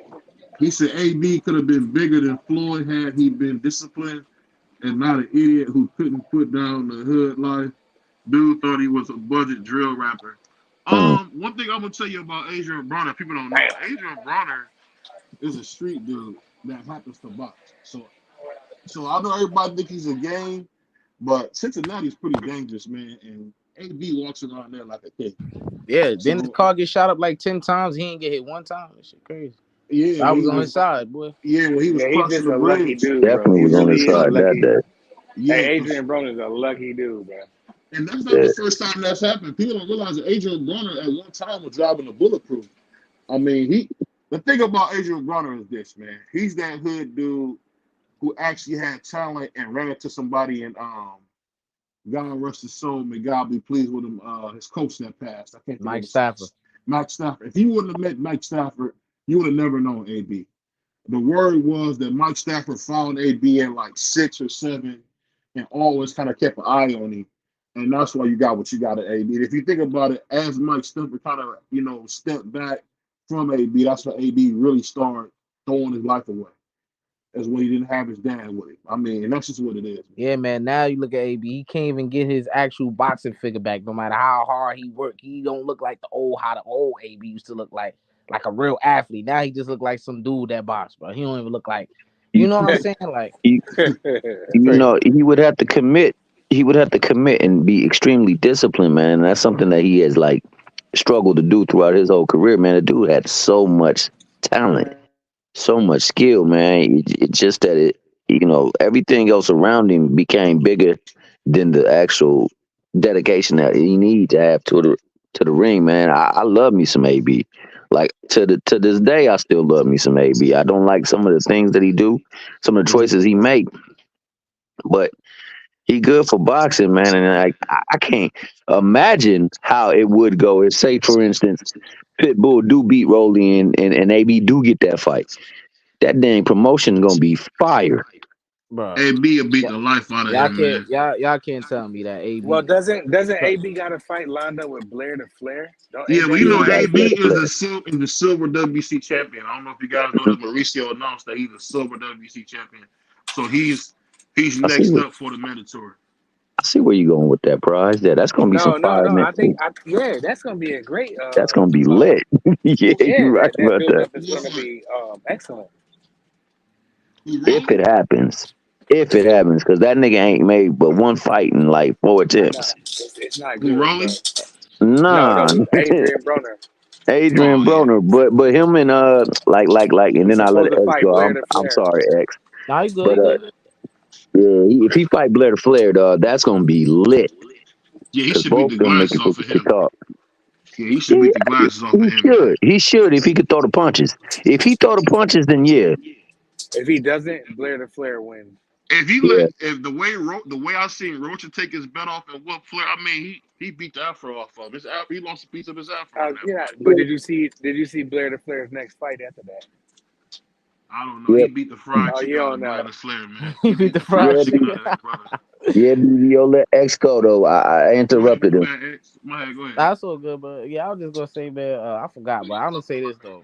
I was let my man X get something to eat, man. I was putting myself through a lot of stress watching AB when I started boxing, and I just don't want to do it no more. Like I'm not gonna make a prediction on this man fight because he's very unpredictable. Like I just don't want to give myself the heartache no more. I'm gonna just watch it and take it as for face value. But whatever happens, happens. Like if Blair Cobbs beat him, bro, I would not be surprised, bro, because this is the AB we getting now. You know what I'm saying? So when you love a fighter, y'all absolutely tripping. Y'all think Blair Cobb is going to beat AB? Y'all absolutely tripping. Well, he technically lost to Santiago, and I didn't want to admit it. So you know that man lost. He got stopped by Alexis Rosa. That man was sitting. He got beat up so bad. Alexis not a bad fighter, bro. No, he's not a good fighter. Alexis Rosa is not known for power. He got beat up so bad by Alexis Rosa that this man was throwing body shots at the referee. Come on, man. Y'all gotta be serious. But why is it crazy? I mean, he just fought whoever that AB just fought whoever his last fight. You know, he looked good, but you forget about the performance he had against Santiago, who been getting stopped every other week. AB lost to that dude, but he got the gift. You ain't talking about that though. And every big fight Alexis Rosa's been in, he got beat. Every big fight he been in, he got beat. But we talking about him and Blair Cobb, bro. We ain't talking about. That's why I said Blair Cobb is not that good. Every big fight I didn't say he that good. You don't have to be that good to beat this version of AB. You don't. That's what you not realizing. Yes, you do. So Santiago, you can't be no bum. He ain't lost no bum. Hold on. So Santiago is that good? Is what you saying? Because he beat AB. I watched it clear as day. He just got the gift. I don't care what your opinion was. You don't care what my opinion is, but I gotta care what your opinion is. No, what I said is I don't care what your opinion is. The actual facts is he lost. Okay. That's how you gonna play it. You know how free he is, Mr. Militant, man. He gonna that's how he gonna play it. The actual facts is he lost. Your you don't opinion mean is that you believe that he won. Let me interject real fast. Hold on, Tony. Hold on, nigga. Don't tell you about to interject. We'll let you. I'll introduce you, nigga. Hold on. You crazy? But damn, you threw me off, Tony, with that. But I think what he's saying though, X, is very simple, man. He just saying what everybody know. AB can get his ass kicked at any moment. That's how it is. That's what I'm saying. Go ahead, Tony. What's up, bro? Yeah, I lost my train of thought too. Whenever you, I want to say this about the WBA real fast. Lennox Lewis was undisputed because at the time he was undisputed, there wasn't a WBA super champion. So you can be undisputed with the regular WBA title only if there's not a super champion at the time. There's not always a WBA super champion. So when there is, you cannot be undisputed with the WBA title. But when there's not, you can. So the WBA is very weird. It's always been weird. And there's times when there's a super champion and times when there's not. So AB actually was the real WBA champion, unlike Tank. Because Tank wasn't the real champion, because whenever he got the WBA Reggie belt off of Mario Barrios, Josh Taylor was undisputed at the time. There was a super champion, completely different. There we go. Is that clarity for you, D-Free? Because you didn't say that. Hey, you know, D-Free is the only one I watched that fight. What I said was you can be undisputed with the regular belt. Is what I said. But I'm just saying you ain't explaining as clear as Tony. That's what I'm saying. But I ain't trying to fight with you. Hey, Tony, let me ask you a quick question, man. I want to ask you a quick question. I ain't talked to you in a little bit. So let me ask you this, Tony. You remember when Mike Tyson fought my man? I just lost Buster Douglas, right? You remember that fight, Tony? So let me ask you this: do you think it was wrong that Mike Tyson didn't listen to Bobby Brown when Bobby Brown kept telling him to go to bed? You still asking this question? Oh my God! Why you keep asking this shit, bro? What's wrong with this man? Here we go again. It's prerogative, dog. Dang it! Hold on. I didn't hear the question. What was the question? You see, all these niggas don't let me talk. What I was saying is, so you know when Mike Tyson was in Tokyo, was in Japan. I think was it Tokyo or Japan? Either one of them. It's the same thing. Oh, my bad. Anyway, he was in Tokyo. It's late, dog. Hey, yo, when he was in Tokyo or Japan, keep going, baby boy. We like it. You was real life silly, bro. Hey, bro. So when he went to Tokyo, he flew Bobby Brown out. He flew Bobby Brown to be with him. So let me ask you this. Now, him and Mike Tyson were up having fun all night.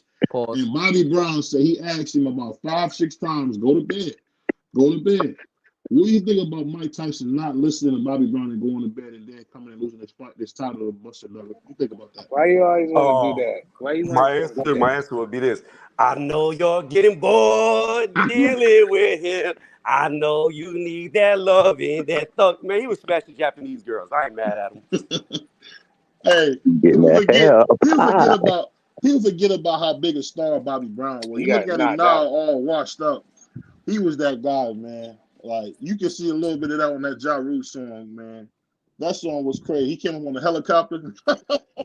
He just couldn't stop playing with his nose, BVO. You know. No, he went into the wrong woman, man. He went into the wrong woman. Nah, hold up now. We ain't gonna do that now. We ain't gonna do that now because he brought that to hold up. No, we ain't about to do that. He brought that to Whitney, bro. She ain't bring that to him, bro. Yeah, he did, bro. Hold up. No. Listen. Whitney was already doing it. Bobby was already doing it. Neither one of them got each other started. They was already doing it. They just happened to get together and they was doing it worse. They both was already doing it. Nah, they put no filter. You don't believe Soto X? Like she was Hollywood. I know for a fact. She was as Hollywood as they come. Knows Whitney.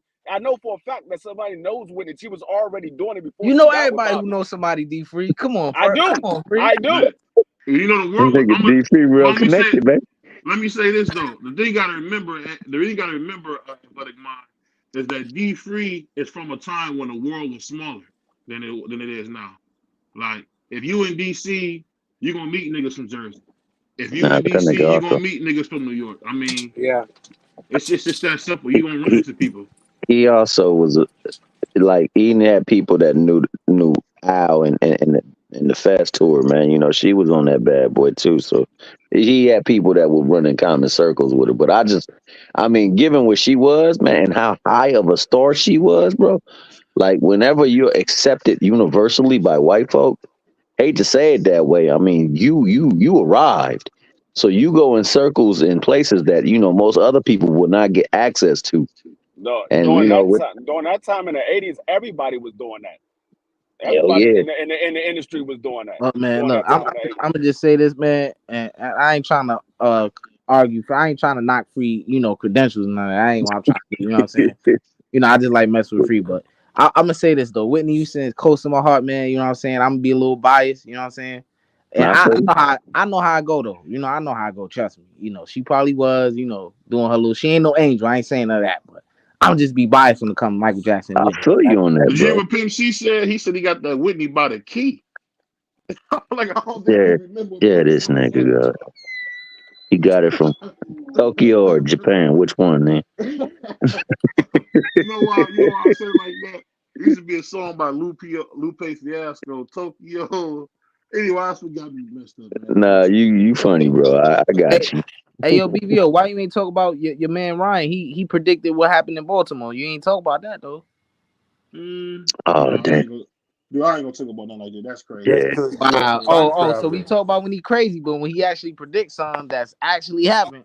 Now He a time traveler. That's why. He done told you. That's why he's gonna beat Devin too. He time traveling. I don't know about all that, Tony. Yeah, He man. stop Devin, man. Hey, I'm gonna be real with you though, X. If Devin keep doing stuff that he normally does, he places himself right there for that hook, boy. If he get hit by that, come on, Tom, stop it, He bro. do. No, bro. watch, bro. Just go look at his fights and slow it down. No.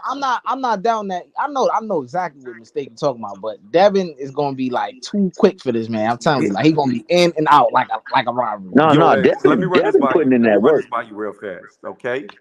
Every time Devin fights somebody his own size, he struggles. Every time. The first time he fought somebody that was allegedly skilled, when we found out was trash, was Santiago. He struggled. Whenever he fought Linares, who was ring rusted and old, he got caught and hurt for 2 rounds straight. Other than that, all he's fought is midgets lately. Regis, a midget. Loma, a midget. Jojo Diaz, a midget.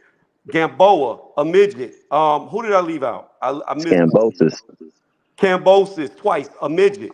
He's only I don't been know. fighting. Wait. Hold up now, Tony. What about Regis? Regis not short. He 5'8" and Devin No, 5'9". he ain't. No, he ain't. Regis like 5'5". That dude's Oh, now he's gigantic. 5'5". Come on, Regis is bro. not 5'5". He's not 5'5", bro. His arm reach Yo, probably about. did you see Regis standing next to Devin? I don't care what the box break said. That dude's head was under his chin.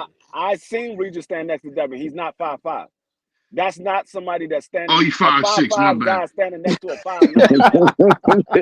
My bad. He 5'6". 5'5" guy standing This next to a man be 5'9" fooling, guy. bro. I mean, that's what Free Look, basically man, said. look. The man 5'6". I'm glad. Listen. I'm glad everybody, got this, this belief in Ryan, But I know, Tony, you're not going to bet with nobody on about this, bro. Come on, Tony. Already have. No, Wait. So you bet somebody personally with it? I got a rack on it. Right now. God, bro. Why? Yeah. Wait. So you got a rack that he gonna knock out Devin? I didn't say knock out. I said beat. Wow, that is. With Mr. Respectfully. Is it with Mr. Respectfully? Wow, that's crazy. Hey, RP. You put a thumbs on it? RP to that, man. That's crazy. I mean, I I'm very understand confident. if you believe on a one punch, a puncher's chance, but I'm not willing to bet on just a puncher's chance because that's all Ryan got is a puncher's chance. I don't believe that at all. I don't think Devin has enough power to really affect him, and I think Ryan's got faster hands, and he's taller than him by a good bit, so he's gonna be tagging. Oh man. He about to sleep in, man. And you know what's so funny? When he beat the corn dip out of BVO. I want to see if you was confident. I bet you $500 on that, bro, and I'm good for it. Everybody know I'm good. Hey, I bet you $500 on Devin Haney beating this man. What's up? No, I ain't bet you, man. It's You know what's up. Yeah, I already got bet. No, I already got too many bets out on this line. Oh, you got too many bets out. Yeah, that's what they all say. That's what they all. I'm gonna get paid. I'm gonna get paid. Gonna be surprised. I guess See, Tony here's the thing about Devin, though. Devin got. Here's what you gotta I guess Tony will understand. believe Devin got power if Devin go out there and knock Ryan out. He ain't gonna knock him out. I ain't say he was. I said you'll believe he got power then when he knocked him out. Man, Devin got to grow a pair of nuts to have Wait, power. you think he gonna knock him out? If he Man, could have stopped it, it's gonna be accumulation of punches. Hey, Yeah, It won't Devin be is a that. unit, man. He's not about to knock nobody No, I out. was just I said asking. I didn't if. say you. Yeah, I feel you. I feel you. that Yeah, that's not Devin's a even like unit, man. He's not that's gonna not do even possible. That would be it. like you walking on water. Like that shit's not even a possibility. This This is Okay. nigga crazy. Tony Wilder. Hey, you know what's crazy? I want you to come back up here if Devin knocks him out. Oh, I I'm You gonna know be really what's up do. here. crazy? I'm gonna Because be up here, rack racing. I want to hear what your Look, excuse is look. why Devin knocked him out. Because I The know D you free. always like to put a spin on it. It ain't gonna I've been happen. around you It long ain't enough, gonna Tony. happen. I know you It like to ain't put a gonna spin happen. on it. I want to hear what your excuse There's is gonna be if no Let Devin me knocks spin. him I out. admit when I'm wrong, but it ain't gonna happen. But What you listen to this thinking? though. Listen to this though. Let me tell y'all a story right quick. Let me tell Go everybody ahead. a story. VVO, listen to this. But last time Yeah. me and Tony spoke, me and him got into it, bro. He say don't mess with me and all this stuff. Because I made a little joke about his takes or whatever the case may be. He said I let him get off his stuff. Which I understand that in retrospect. My apologies for that. You know what I'm saying? But this is the stuff I be talking about though, Tony. You go like out of the box with it. Like all it's like it's never like it's not a problem being a contrarian, bro, but it's like every time, like What are you it just talking about out the box? Was out the box is believing Devin Haney's gonna become a knockout artist no, overnight. no, That's I out didn't the say that. box. That's not what I said. That's not what I said. That's what D I free. didn't say That's what nothing. D I just free said from. Ryan beats him. I didn't say Ryan sleeps him. You didn't hear that come out my mouth. That I believe Like Ryan beats him. Ryan Because I beating already him. know what happens. I already know That, what happens with Devin. I nah, already seen his mentality. I already seen his character. When he gets hurt, he He goes shell up. negative. but He but goes Yeah. negative. you're assuming that he's gonna get hurt though. No. I'm saying I'm not assuming he's going to get hurt. What I'm saying is when he gets hurt, he goes negative. So yeah, by you saying that, that means you think that's gonna happen, right? Because that's the other reason you bring that up. No. What I'm saying is, if it happens, he's going to go extremely negative. I don't believe Ryan needs to make him go negative to beat him. I think you're going to be very surprised whenever you see 100% Ryan Garcia that's not weight drained in there. He's going to look different, and you're going to see what happens when you can't hurt somebody who's young. Yeah. Oh boy. I'm glad Woo. you said weight drain because last time I checked, Ryan is 154 pounds. She showed Bro, about 13 last time I pounds in checked, 3 weeks. Devin weighs in at 165. We're not talking about Devin. You said Oh Ryan yeah, we weight see drain. when you You talk said about Ryan. You said their Yeah, favorite no. N word. you see how we're He not talking want to about see. weight now? He said he We're want to not see talking about weight now, though, 100%. right? We're not No, talking about listen. weight. We're not talking about the class, everybody's favorite boy, Devin. No, we talking about. He said he want to see Ryan 100% not weight drain. Like I Right. said, Ryan I have a is at question. 154 pounds. Yeah, but D, here's the difference. He's going to be able to rehydrate for this fight. He's not going Whether to be he's be, locked out of putting his weight back on when he makes weight. whether I he's able to rehydrate or not, that man got to drain himself to make 140. Okay, Devin's got to drain himself even more. So if Devin can do it, why can't How, Ryan? how you figure Devin got to drain himself even more? Because Devin Haney weighed in at 165 against Regis. Yeah, that was then. I'm talking about right now. Are you Yeah. listening? D, Devin is heavier than Ryan. He has I'm more weight talking to about take off.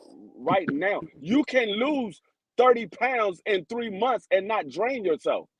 You can lose 20 or 25 pounds in a day, all Yeah, pure by water. draining yourself. By draining yourself. That's what Devin does. How do you think he puts on 25 pounds by fight night? No, listen what I said.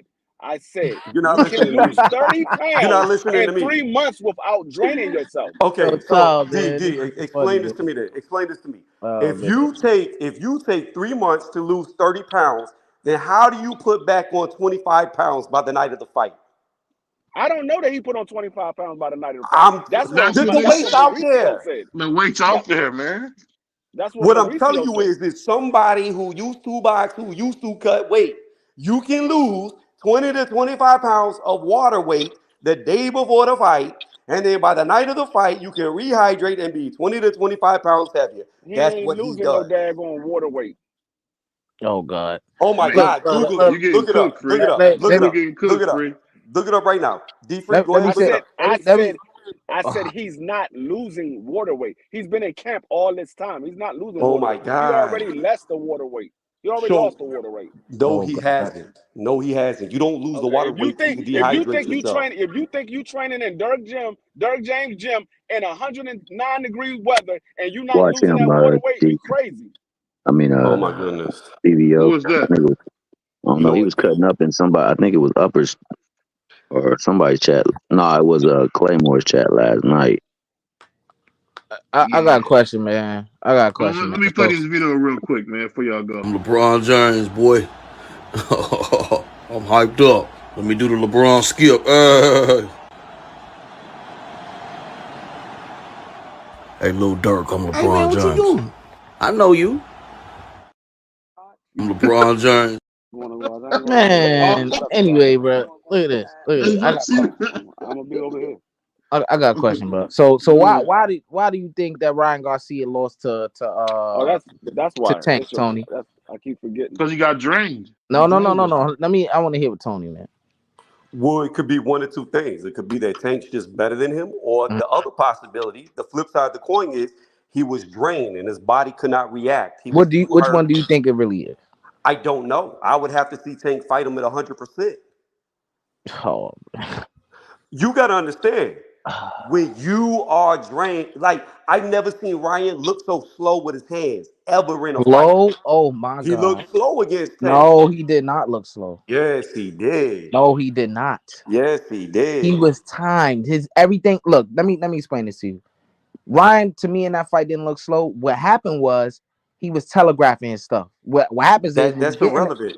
no, no, no, Whenever no. I That's see not you, irrelevant. That no, no, no. Hold on, listen let to me me, finish. listen I'm to gonna let me. you go. Hey, I'm gonna let you go. I'm gonna let Gotta you go. clip him. Say this. Let me say this. Let me just say this, please. Yeah, I got him. I've been in the ring with guys who are just not as fast as me, but they're fast as well. You know what I'm saying? And I've been in the ring with guys who are just as fast as me, right? And what happens is sometimes they telegraph, and I'm able to see that. You know what I'm saying? So I'm able to yes, evade it, use defense, and get out the way of things. You yes, know what I'm saying? But I when you don't agree. do that, when you're entering with a guy who doesn't have the necessary IQ, he's not able to. So you're able Right. to hit him in the head. He got no defense, and you look like the fastest in the world. What Tank was able to do is use great defense against him. Okay. That's why he looked slow. Okay, I don't disagree with you that you can time somebody faster than you, but here's where you see it. Timing has nothing to do with how fast your glove leaves your chin to full extension. I can see how fast your arm swings. Whenever I'm seeing your arm move slower than it's ever moved before, repeatedly, that tells me there's an issue. So all right. So the second round, when he was swinging all them shots that before he got knocked down, them shots were slow. Is what you saying? Compare that to what he throws before, yes, and you can see round after Oh, round. Hold on. You asked me a question, and you could see round after round, he was slowing down more and more and more and more with every round. mhm. I'm telling you, I've never seen him that slow, period. That's my eye test, and that's my personal opinion that he was more than likely drained. Now, could he beat Tank 100%? I don't know. All I do know is Tank didn't want to get in the ring with him without every advantage in the world. And I can't disagree on that. I understand that for sure. But do anybody else think that Ryan looks slow in that fight? No, I didn't think I he would looked say, slow. I I would say don't he think it looked was. I drained. don't think. I don't think it was slow, and I don't think it was drained. He looked drained. I mean, the only thing with Tank is Tank's a cheater, man. So he gonna make sure he pulls something out of you, man. It don't matter Man, because the that fight him man, at That that no, but you know if that that man wanted to rehydrate to whatever he wanted to, he should have lost the extra pound. He could have rehydrated to whatever he wanted to. yeah, he could have came that in That's at a that, like good point. That's a I good $165. don't point. believe that at all. that I don't believe that at all. Let me tell you why. That's bullshit right there. And that's some YouTube narrative that came out that's not even factual because Tank said out of his mouth, Uh literally, you could go watch the interview. He said Ryan was an idiot. We kept throwing shit at him and he agreed to it. There was no back and forth. There was no meet me at 135. It was 136 rehydration clause. Tank committed to Ryan agreeing to everything up front. There was no negotiation. damn. No, it No, wasn't. what I said was, Tank said out of his own mouth, if he would have fought me at 135, I wouldn't have gave him a rehydration clause. I mean, that's Is what he what Tank said, but said that's out of his different own from mouth. doing. That's That's not different. what he So did. Okay. I'm That's not not what talking he about the did. negotiations. Tank said if he would have fought me at 135, there wouldn't have been a rehydration clause. The same Yeah, way that there was no rehydration clause when he fought Rolly, and they said Rolly came in at 165. that sounds real nice, D, after the fact. But while the fight was going on, while the promotion was going on, I go off of what Tank said. And there was no agreeing to come to 135. It was always 136, take it or leave it. You're gonna have a rehydration clause, take it or leave it. You can't weigh in till the next day at 10 a.m., which they delayed by 3 fucking hours on them because they didn't weigh back into the next morning till 1 p.m. when it's supposed to be 10 a.m. So they did everything in the world. It was no 135 because Ryan said he didn't want to go to 135. That's why it was no 135. Ryan said he didn't want to go to 135. I'm going off what Tank said. And I'm going off what Ryan said. He said he don't want to go to 135. That's why there was no 135. This is what for me. This is why Tank just need to go on and clean out whatever he got to clean out in 135 and go on and move up where they are, so they can fight them under the auspices of those rules, man. Because I firmly believe no matter what weight he fight him at, he gonna knock him out. But yeah, we gotta see. I'll give you a prime example. Person stop loses. We get in there, boom, Floyd in my ear. He was actually in the ring while we were sparring. While me and Devin was sparring, he was grabbing my arms like, while I'm trying to punch Devin, he was grabbing my arm like, nah.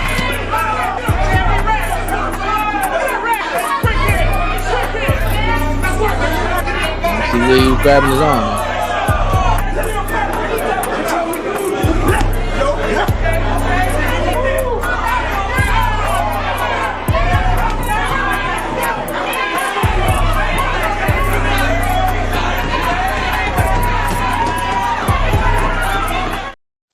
Like I said, man. What that got to do with anything, bro? Devin is carnal biology, man. I'm gonna say this though. I'm gonna say this real fast. Don't let my man Tommy go. Go ahead, Tommy. Yeah, I just want to bring this up about being weight drained. It's like when you look at Andre Ward when he fought Chad Dawson. Chad Dawson was fucking drained to hell. Is it a legit win? I guess, but that wasn't 100% Chad Dawson at 168. No, it wasn't. Like I said, I don't care nothing about rehydration clause because they put in all the time. Most people just don't talk about it. They're put in all the time. They won't fight for the IBF though, Free. That was the IBF. Listen. I don't care about the IBF. I said rehydration clause are put in all the time. I'm not talking about just for the IBF. No, I said they put in the IBF rule. I understand. You're not listening to what I just said. I understand that, but what I'm saying is, Barrio said he had one and he did better than Ryan did. Ain't that right, D-Free?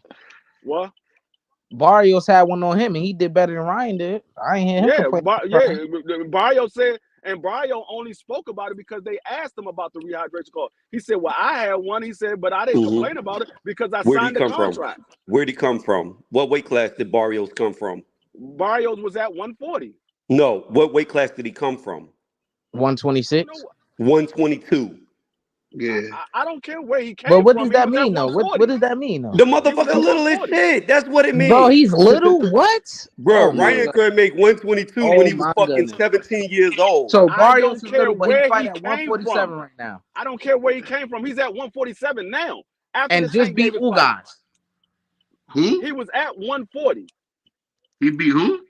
He beat Ugas. He beat a Ugas. Oh, here we go. He beat a Ugas. It doesn't matter. You just say he was small. He beat a Ugas big isn't even that good. Like this dude was at 140, did nothing at 147. Hold up, Tony. That's not what we're talking about. You're saying that a man, okay, he came from 122. You're saying he's small. That's completely false. He fought 122 one fight, went to 126, probably one fight again. He was steadily moving up in weight class because he is a bigger guy. Why you think he fought 3 at 126, man? The fact that he can make 122 pounds tells you he's naturally small. Ryan Garcia couldn't make 122 pounds at 17 years old. So Canelo's naturally small. So Canelo's naturally small. Canelo 47. Hold on, pause. Canelo started boxing professionally when he was 16. He wasn't even an adult. There's a huge difference. He was 15 when he started. So when Barrios turned pro, he was what age? I think it was like 19. So what you telling 18. me is Bud still a kid too. Bud Crawford is naturally small? Yeah. No, he's not. Yeah, he is. He little as shit. No, he's not. Bud is little as fuck. No, he's little compared to you, but he's not naturally small. He's little compared to the average man. He's little as fuck. Let me hold on. 47. Hold on, let me ask Thomas this. Let me get the OG here. Let me ask Thomas this. Thomas, so you think Mario Barrios is a small fighter? Do I think I don't believe he's a small fighter. I think what he's saying is that because he started at a smaller weight, that it's not the same impact on him as it was with Brian starting always at a weight bigger than him. That being said, I'm not sure if that applies here as well either, because that dude look big in the ring now, Mickey Freaky don't look small So at all. And Ron started at 135. He started at 122. They both started at smaller That's a weight classes than huge 140. difference. That's Listen, a they huge both started at difference. a smaller weight class than 140. They both started at a smaller weight class than 140. Both of them. Oh my goodness. The man was fighting at 140 for some years before Tank Davis fought him. So it wasn't like he just came from Okay. 135. Look, we got X right here. I don't know how many professionals are in his gym, but here's the fact of the matter, okay? When fighters fight, all right, when they first go professional, you drain yourself, okay, to make weight. As you continue your career, you're not actually getting bigger. You're just getting closer to your natural weight when you go up in weight classes. That's all it is. You're just taking less weight off. So again, the fact that this dude can make it down to 122 tells you he's naturally a smaller man. Do you know what weight that he competed at in the amateurs since he had to drain himself so much? 139. Is that factual? I'm looking at it right here on Wikipedia. So he fought at 139. Hold on. I don't be knowing about Wikipedia, brother. Gotta go to the actual amateurs and get his weight, but it could be, man. I know Terrence, I'm not Terrence, but freaking Errol Spence, he competed at what, 150 something? In amateur? 150, At 160. Right. And you know what you see? Guys come from the amateurs and they tend to normally, not always, but most of the time, they go to a lower weight class. Why? Because like I said, when they go pro, they drain themselves. And as they get older and as they get better and as they continue, they just come back up closer to their natural weight. But the fact that he can make 122 pounds tells you how small he is naturally compared to the other guys. So, all right. So let me ask you this. So you look at him in the ring with Tank, and you say what? He's smaller than Tank? He's a tall guy. He's talking about the weight, man. Well, I'm talking about weight. I don't care about stature. Stature Oh, means so in the nothing to fight, me. you're saying that he wasn't bigger than Tank? I don't know what Tank weighed because they didn't do a of night weigh-in. But what I do know about Tank is he's damn near busted weight in every weight class he's ever been in. So that tells you he's a lot bigger when he's not in fight competition. That man was bigger than Tank, bro. I don't know what He was taller than Tank. Like, I'll give you a prime example, Lex. Everybody's like, oh, Canelo's always the smaller guy. No, he's not. He's the shorter guy. But he's by damn sure a lot heavier than the guys he's fighting. Like, Canelo's the cruiserweight, man. So again, I don't care how tall you are, how short you look. It's all about your weight. Weight behind your ass. That's why there's weight classes, not height classes. So this man been fighting at 140 since 2017. He's been fighting at 140. Yeah, that's a long time. That's a long time. Who you talking about? Barrios? Barrios been fighting at 140 since 2017. Because 139. I know it. My bad. I guess Wikipedia was wrong. Man, look, weight, no weight. Okay, he's been fighting at 140. Hold on. He's been fighting at 140 since 2017. And BVO just told you he started the amateurs at 139. And I just told you that as fighters fight longer, they get closer to what their natural weight is, so they don't have to cut weight. And yes, in the amateurs, you still cut weight. I don't care nothing about the amateurs. We talking about when he fought Tank Davis. He was naturally the bigger guy. Yeah. But look. All I want to say is, bro, weight, no weight, old weight, rehydration, bro. Ryan Garcia clearly is lacking in fundamentals in several different areas. That's why he got his ass kicked mainly. It ain't no weight. Weight didn't make no difference in that shit. I know what I'm looking at, bro. You know what I'm saying? It's the same thing that's going to happen against Devin Haney. He's going to have the same flaw that he's been having, and he's going to get countered. He's going to get outboxed. It's just going to be too easy, man. But hey, that's just my opinion. Not to mention, hold on. Not to mention, usually when a guy put a rehydration clause on another fighter, is because they normally blow up much bigger on fight night. So that means Mario Barrio normally fights at a much bigger weight than 140. Yeah, that's true. That nigga get big on that. Fight night. We don't know what Mario Barrios weighs in fight night because they rarely ever show the weight, so we have no idea. He may have agreed to it because he doesn't get bigger than That's 150 by my fight nigga. night. So we have no idea how much weight he puts on. To me, he looks thin. He doesn't look big. He doesn't look like he's 165, 70 pounds in the He's ring. 6 foot fighting at the Well, weight classes. Of course, the man is 6 Okay, foot. and Fondora is 6'6" at 154 pounds. What does that have to do with anything? Man, Nothing. Fat That Door nigga looks need to put small. some weight That on He don't, looks himself. small. bro. Fat Door looks small. That, what? But I That will doesn't say have this. I anything will to say do with this. nothing. I will say this. That's When when when Ryan beats Devin, Mm. we will see if Tank has the nuts to do a rematch without having to drain him, and we'll see what the outcome is. hey man, look man. Man, listen. Oh no. I pray. I Tony, pray. Tony, you a genius. I want you to know that you a genius, man. I support you 100%. Wow. I'm riding with you, man. I look that $1,000, man, Tony, man. Come on, man. Just you got time to back out the bat, man. I'm trying to save you, man. X, how much? X, how much do you weigh? He got 500 on it, Tony.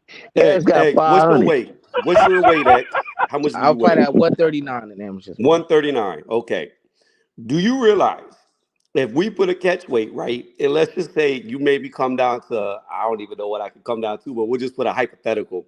Let's say I could drain myself to 154 pounds, right? I would be emaciated. And let's say you put a rehydration clause on me where I couldn't go more than 164 pounds. You would more than likely stop me because I would be dead before I even got to the ring. So you saying that's what happened to Ryan? I know you're not comparing it. I know you're not. What I'm trying That's to what tell happened. you is there is a good case to be made that Uh-oh. Ryan was not 100%. Now, can Mm. Tank beat him? It's possible. I'm not saying Tank can't beat him. I'm not saying Tank can't stop him. Yeah, because we know But that happened. what you're ignoring is you're ignoring the possibility that maybe Mhm. Ryan wasn't 100%. No, I'm not naive. I'm not gonna say he was. I'm not saying that, but I will say what I seen in that fight. Well, hold on, D. I got you. I know. I'm gonna let you get it off. Look, what I seen in that fight, it didn't look. Look. I know what you're saying with the weight and all that, but how Ryan approached the fight is something that I feel is not out of the norm for him. That's something I feel like he would have likely done whether he had the weight comfortability or not. The way he fought was gonna be the way he fought, and we seen what happened. I don't think he has the greatest IQ in terms of him fighting a fighter like Tank Davis. When it comes up to fighting a fighter, like he got just outclassed. He lost the chess game, bro. He lost it. That's what it looked I'm like to me. gonna say this. I know Ryan wasn't 100% because he was injured in sparring, but that had nothing to do with the weight. The man got caught in the spot where he got injured at, and he went down, and he didn't want to get back up. It had nothing to do with the weight. It wasn't the weight. He got caught where he got injured in sparring at. Well, That's you what know, happened. Well, I know. I heard Ryan talking about how whenever he got into the ring, he had blisters inside of his mouth, which is a telltale sign of being dehydrated. That's one of the main things that happen to you when you're dehydrated. What I also know is if you're dehydrated, it's going to affect your speed, especially your stamina, and mainly in combat, your punch resistance is going to go down the fucking drain. So while I don't disagree that Tank is more skilled than Ryan, I do believe that. I think he has a better IQ. I don't disagree there. But shots that hurt Ryan may not have hurt him the same way if he was 100%. Oh And I'm my God. telling you, when the weight comes off of you and you can't put it back on, you're affected all the So way around 360. so let What me you say think, this. Tom? Oh, let Tommy say Oh, something real quick. uh, no, go ahead and get your stuff off. yeah, let me say this, please, Tommy, real quick. Let me just say this right quick. So when he got dropped by Luke Campbell, did he have weight issues in that fight? Because when he What got dropped by happened? Tank, because when he got dropped by Tank, he got right back up. You know what I'm saying? I thought he handled the shot well. So you talking about he would have handled it better? I mean, he got dropped by Luke Campbell, who's not known for power, and he popped back up. I mean, Well, that's a what's the lie. point? How are you not known for power when you've knocked out 80% of the people you fought? He's not known for power at the highest level. Let me rephrase that because I made a mistake. You know what I'm saying? When he's faced the highest level of fighters like Lomachenko, Ryan Garcia, Right. you know what I'm saying? Well, if we're going with that metric, then Deontay Wilder's not known for power, right? Tell me why. Because at the highest level, he can't knock nobody out. Hmm. He knocked I Tyson can't say Fury that. down a I bunch. I, He knocked I, him I down a can't say bunch. that. I can't say that. I can't say that. You I can't say think he. that. I I Okay. can't. think he. Well, I let's think look at yeah. it. Let's look at it real fast. When Deontay Wilder fought Stavern and he was active for the Hold on title, one second. he Hold on one could. second, man. Let Tommy get in there, man. Tommy, Oh Oh, get yeah, in my there, let's bro. bad. My bad. Nah. I was just in regards to what Tony said, man. I know what he's getting at, man. He's using his words carefully and he's placing them nice, but hell, in regards to Deontay Wilder, that Mickey Freaky did have Fury on the canvas for more than 10 seconds in two of those three fights. Hey, I keep in mind, understand that, but my point is this: Luke Campbell knocked out 80% of the people he fought. Okay, so the notion that he has no power is ridiculous because guys who have knocked out 80% of the people that they fought, they have power. When you look at Deontay Wilder, against world level fighters. When Hey, he guys. fought Stavern in the first fight, when Stavern was active and the champion, he couldn't stop him. When he fought Tyson Fury 3 times, he couldn't stop him. When he fought an ex-champion and Joseph Parker, he couldn't stop him, let alone he couldn't even hurt him. So if you're gonna just go off the highest level of fights, then Deontay Wilder, by that metric, has zero power. Okay, I'll let you out. So all right, let me ask you this. Let me ask you this. So Luke Campbell, people saying he's a fearsome power puncher, or people saying he's a power puncher in general, or people saying he's a knockout artist, or people saying any of those things about Luke Campbell at any time.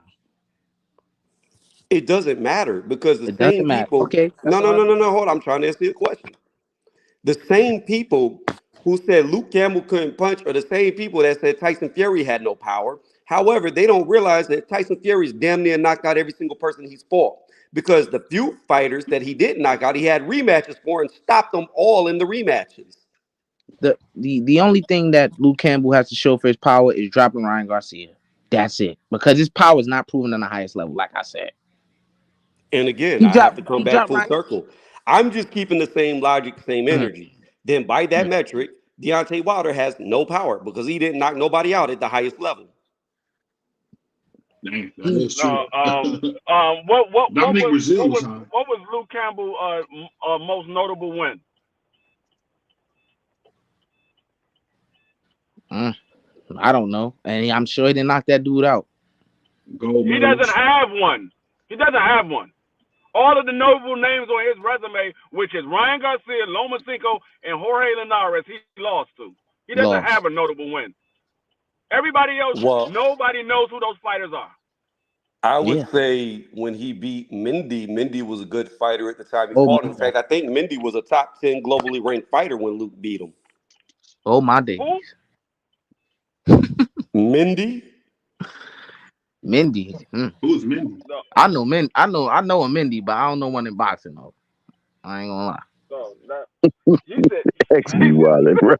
he said, he said, Mindy.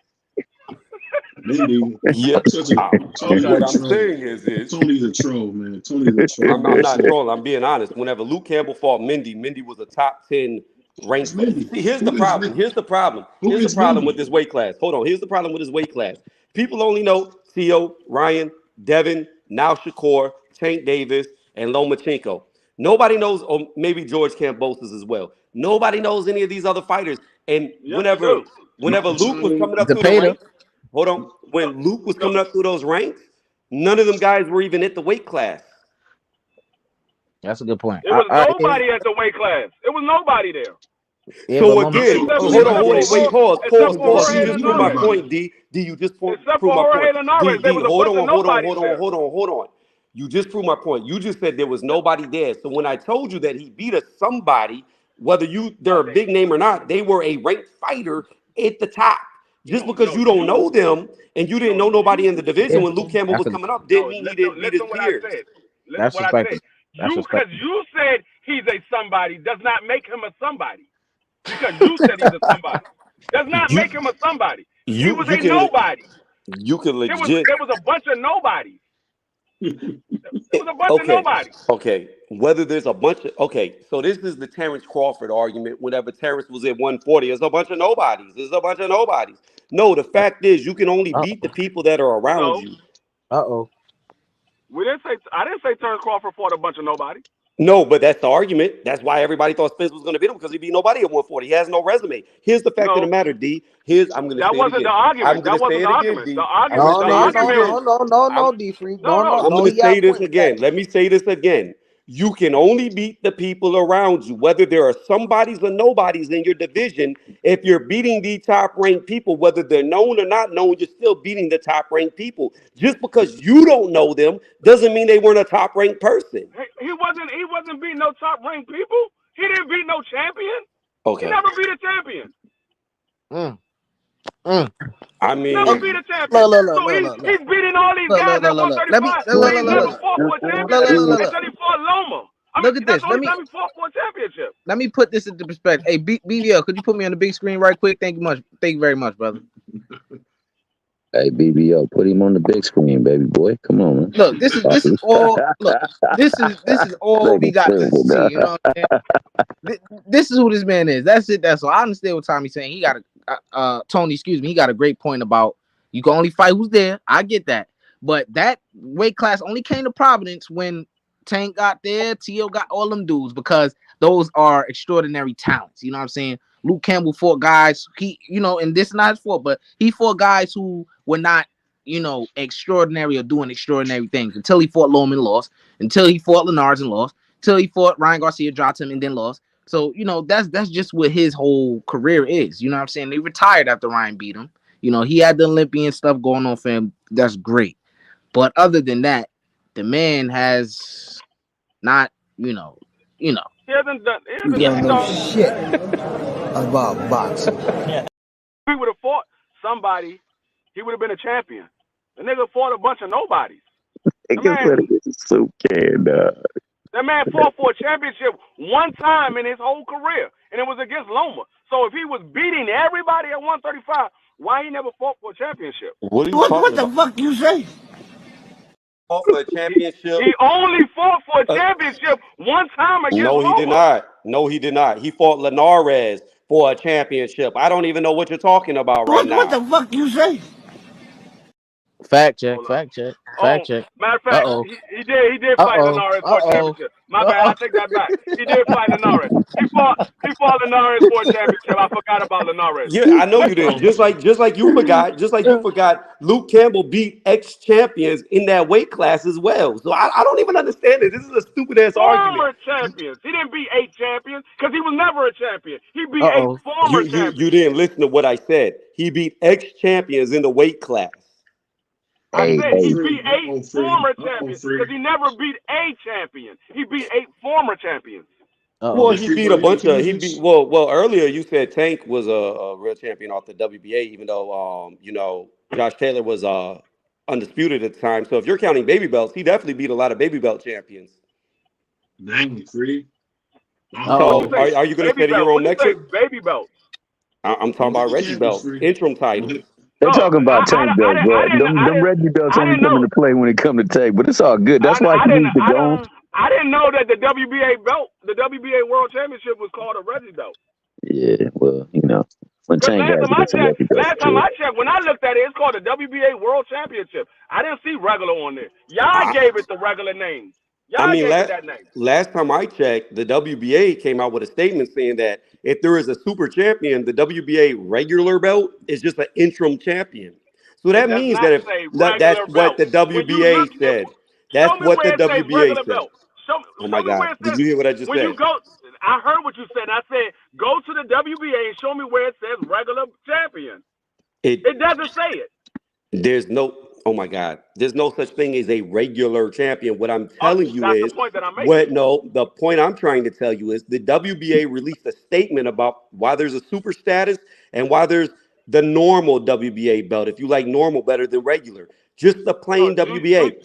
Their plain WBA champion is the interim champion for them. That is the same. That is the same as like a WBC silver champion. It is the same. No, it's not. No, it's not. Oh my God. The WBA silver doesn't have mandatories. Yes, it does. No, it does not. They fight for the belt. They don't have mandatory. That fight is not an ordered fight. It's a fight that they volunteer to have. You never heard it say, the WBC ordered the WBC Silver to fight his number one contender. No, he did not say that.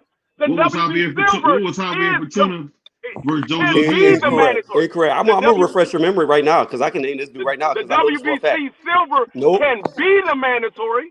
It can be the mandatory. You ready? I'm about to kill you dead in the water. So just let me know when you're done. So, like I said, what does the WBA Super stand for? Okay, so here we go.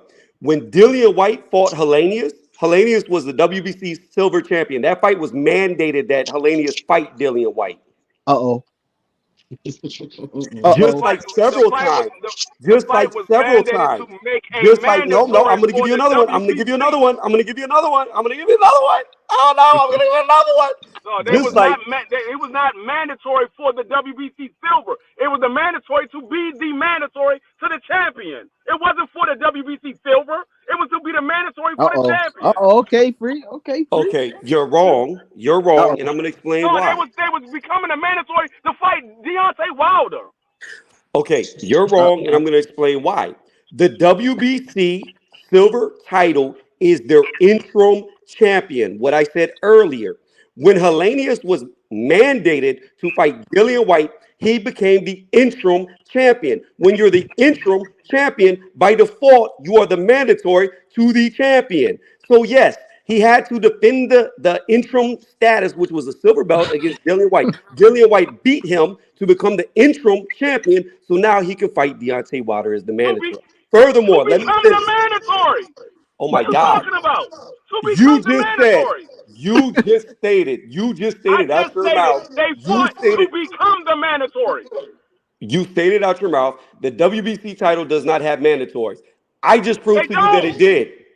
I said the WBC silver don't have mandatory. Yes, it does. Hellenius was mandated to fight Dillian White for the silver title. He was mandated to become the mandatory for Deontay Wilder.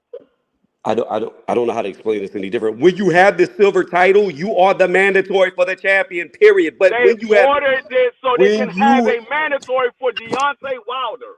Oh my God. When you have the silver title, you can be mandated to defend it. What do you not understand? So you saying the WBC silver is the interim championship, right? Yes. That's what you said. Yes. When was Ryan Garcia the WBC silver? Now you're talking about different timelines. Oh my God. You're going into the future. You said the WBC silver is the interim champion. Okay. I said, when was Ryan Garcia the WBC silver? He wasn't.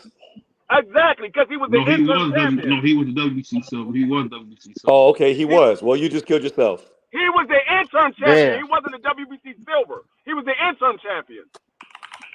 He wasn't the WBC silver. He was the interim champion twice. When he was on Family Feud, man, they announced him as a silver champion, bro. I'm looking right here. I'm looking right here. No, pause. Everybody stop talking. No, wait, stop talking because we talking facts. We talking facts. Right here. When Ryan Garcia beat Francisco Fonseca, he became the WBC silver lightweight champion. Damn. It gets even better. It gets even better. It gets even better.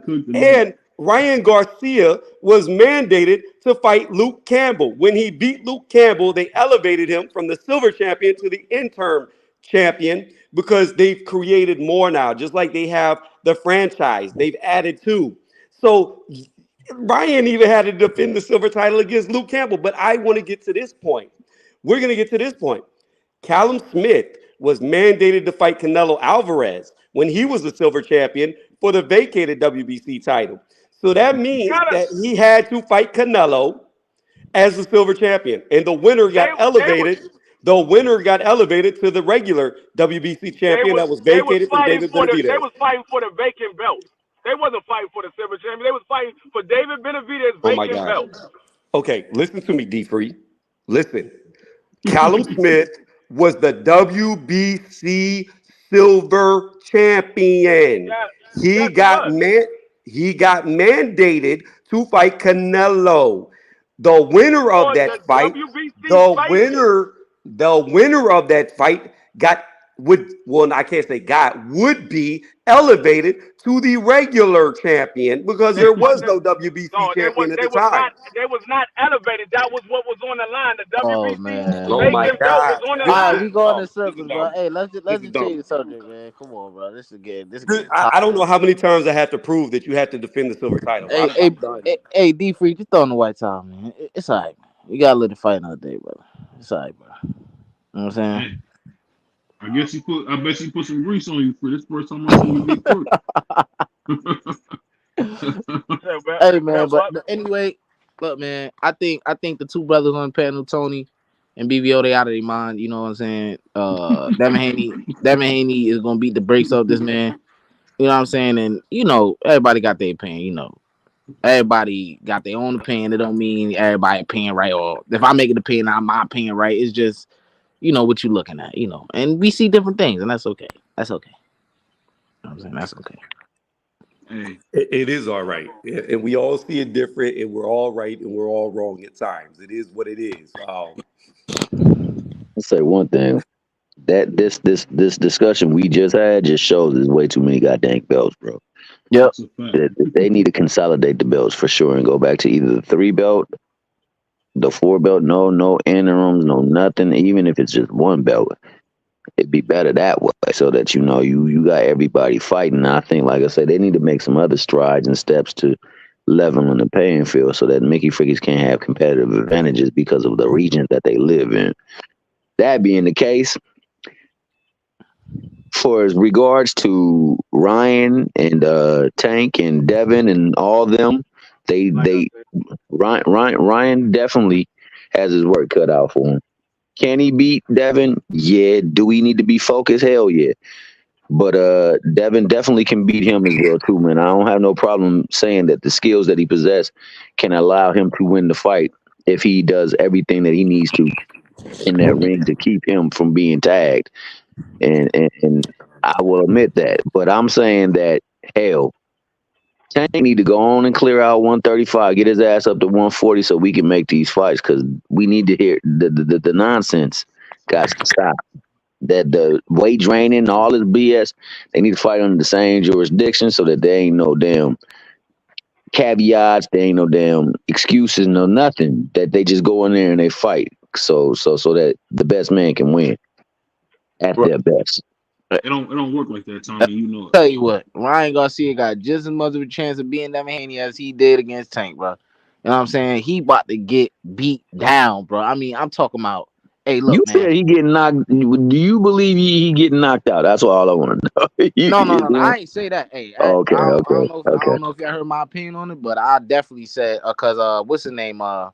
The main Devin Haney fan, I forgot his name. I know what I'm talking about, bro. King Judah? Nah, Prize man. Prize. No, not Prize, man. God damn it. Who? Oh, you talking about he talking about Dub Right Side. Yeah, Dub. Dub Yeah, Right Side. he said, yeah, he was the one on here betting me. Oh yeah, I think Ryan will get knocked out. I'm like, I don't think so. It's going to distance. Well, I will say that I can see Ryan getting dropped possibly, but guess what, man? He's gonna get beat down, bro. It's gonna be bad, man. It's gonna be bad. So like a Regis Prograde trying to beat down. You talking about like that? He gonna get cooked, man. I mean, look. I feel like since the amateurs, Devin Haney has improved way more than Ryan Garcia, bro. Way more than Ryan Garcia, bro. In my opinion, you know what I'm saying. Ryan Garcia's power is it cannot be ignored. I will say that. But in terms of fundamentally sound, like who improved more, bro? I don't even. That's laughable to even compare it, bro. Devin Haney by far, bro. He gonna cook this man real good. I'm talking about real good. He gonna come out of this fight a little darker, bro. He gonna get smoked, bro.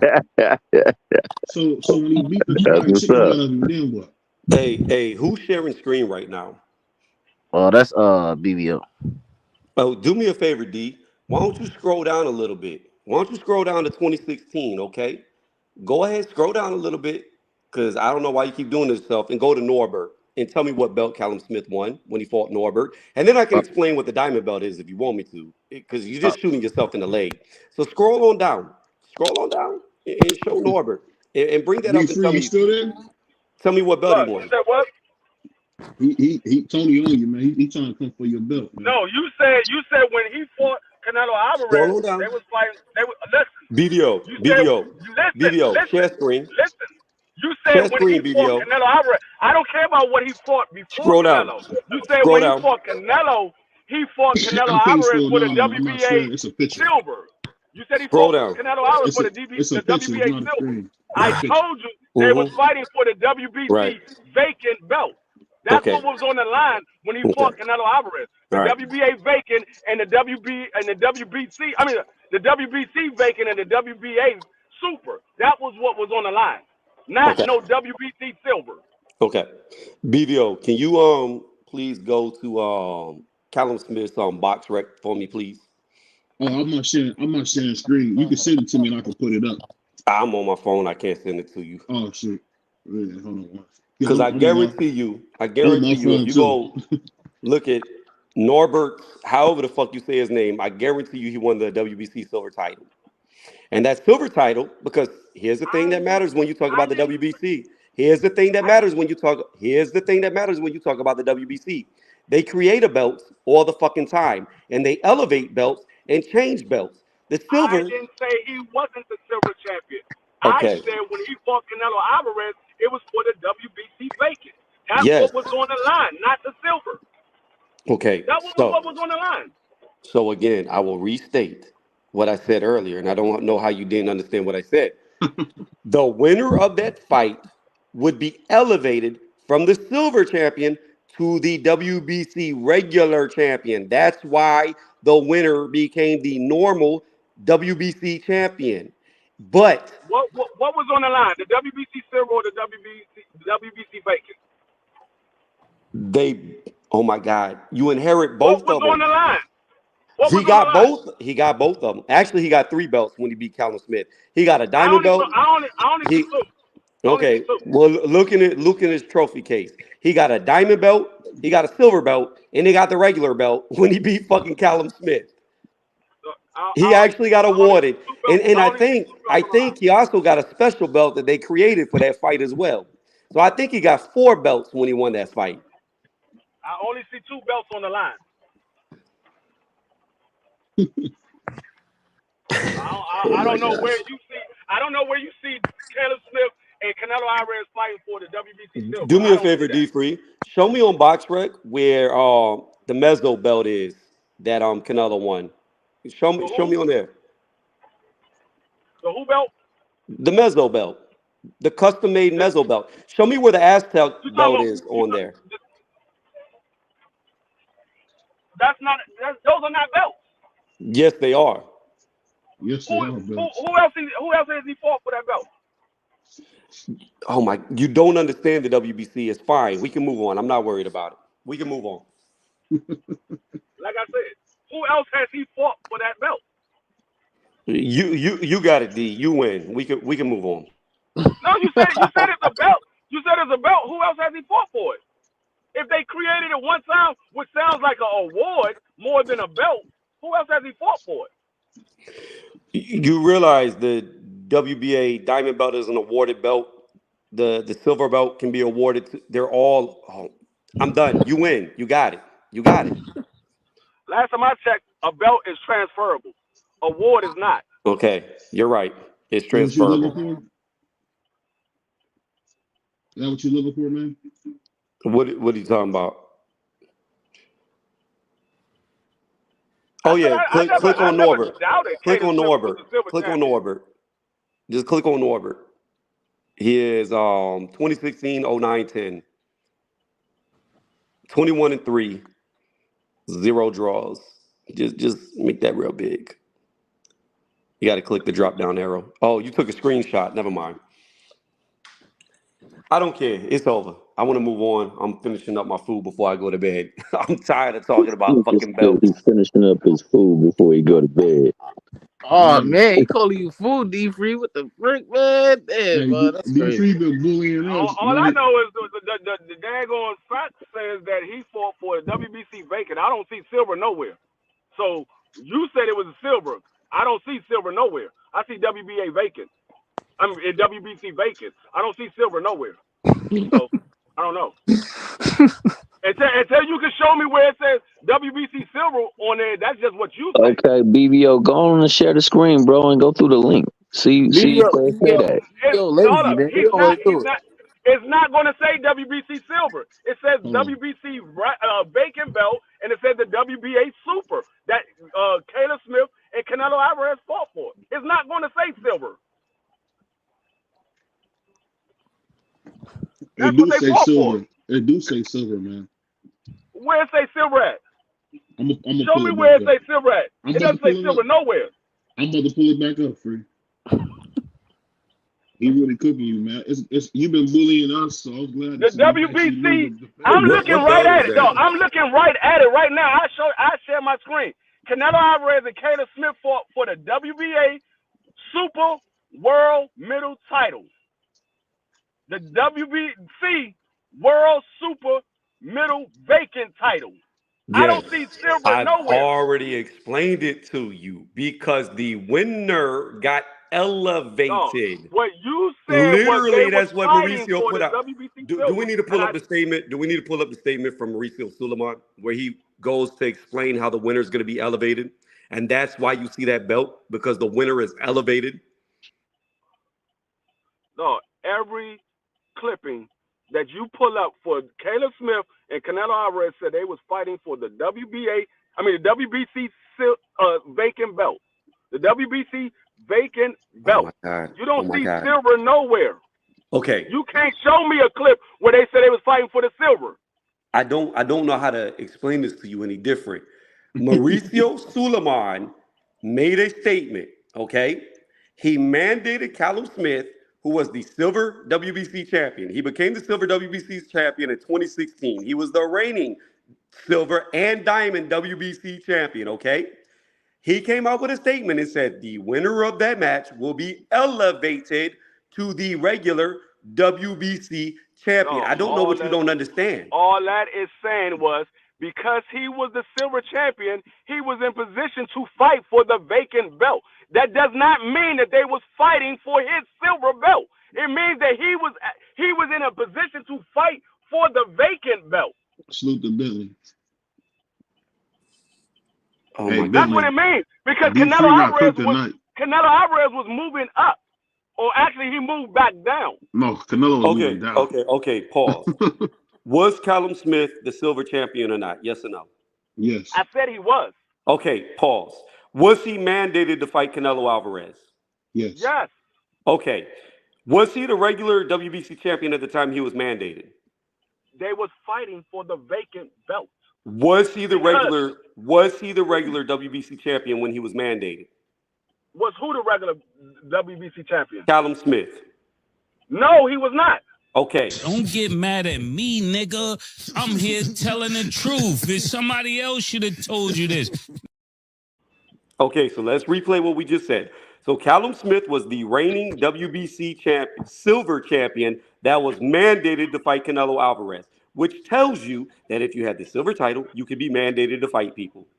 He was mandated to fight Canelo Alvarez for the championship, not for the silver. Okay. D-Free. There has never been in the history of boxing two fighters mandated to fight for a belt that neither had. Yes, they you have. You can't mandate. There's no mandatory for a belt that doesn't exist. Yes, they have. D-Free. There's no mandatory for a belt that doesn't exist. How can you be mandated to fight somebody when you don't have it? The WBC championship does exist. Right, exactly. It was vacant. It does exist. It was vacant. Okay. It does exist. How can I mandate you to fight somebody for a belt you don't have? Because the same way that daggone Navarrete is mandated to fight for the IBF belt right now, or the WBO belt right now against Denny, or whoever the hell he's fighting. There's no mandation. They're fighting each other for that because that's who they want them to fight. But they can't. What they did. That's the same thing they just did. What are you talking about? You're not listening. The belt is vacant. It's the same exact thing. No, it's not. The belt is vacant. He's moving up. When you he's have fighting for the vacant belt. When It's the you, same yes, thing. yes, yes, D, you're not understanding. They're fighting for a vacant belt. But when you don't have a belt, you can't be mandated to fight for a belt you don't have. He was the champion in another weight class. He moved up. What are you talking about? Oh my God. Canelo moved up. He was the WBC champion. He moved Okay, up. D Free, listen to me. What are you talking about?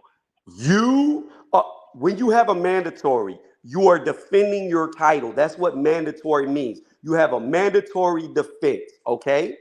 If you don't have a belt, you can't have a mandatory because you don't have a belt. They You can can be, mandate you a can, belt for the a fight, championship. listen to me, a fight can be ordered to where you can fight for a vacated belt, but they can't mandate you to fight for it. They can for the championship belt if it's vacant. They can so. They can mandate a fight for the vacant belt. Yes, they can. Is there anyone here that can explain what I just said? Because he's not understanding. No, You can, if there's a vacant belt and neither guy in that whether he's a lower fighter moving up or they in that same section about it, if neither one of them have a belt and they can mandate those two guys to fight for that vacant belt. Yes, no, they they can. can't. No, they can order the fight. They can That's order a that's the fight same thing between. as mandating. No, it's Ordering not. it is the same thing as No, it's mandating. not. No, it's not. When you are mandated to fight somebody, you have a title. If you do not fight them, you get stripped of your title. That's what mandated means. If Callum Smith said, I don't want to fight Canelo, he would have lost his silver title. They would have stripped him of that. That's why he was mandated to fight Canelo. The winner was elevated. But let's say Callum Smith had no belt. And he was No, like, like I I don't. said, they was Let's say well. Callum, let me However you finish. look, Let me however you finish. look at it, Let they me was finish. fighting Let for me the finish. WBC silver. I mean the WBC vacant. They wasn't fighting for the Oh silver. my They was fighting for God. the WBC vacant. What I'm They trying to wasn't fighting tell for you the is silver. you cannot be mandated to fight for a belt that nobody has. You can have a fight ordered to where y'all both agree to fight for it. But if one fighter says, I don't want to fight him, you don't get stripped of nothing. You don't have a Let me mandatory. this is retarded. This is retarded. I don't see how you don't understand. If you don't have a belt, you don't have a mandatory. This is retarded because I don't see where Canelo Alvarez had the silver belt when he fought nobody else. I don't see where he had the silver belt when he fought anybody else after he fought Caleb Smith. That man fought for a vacant belt. He fought for a vacant belt. He didn't fight for a silver. Canelo Alvarez was not moving up to fight for no goddamn silver belt. He was moving up to fight for the vacant WBC. He I've wasn't already moving up to fight for explained the this. silver belt. I've already explained this 100 times. You just failed to listen. The winner of the fight was upgraded to the normal champion. They were elevated to the WBC title. So when they won, they got the real WBC title, not the interim title, the silver, but the real one because they were elevated upon winning. What don't you understand? I don't even care no more because like I said, he was fighting for he got the vacant belt. He didn't get no silver. He got the vacant belt. I don't even care anymore.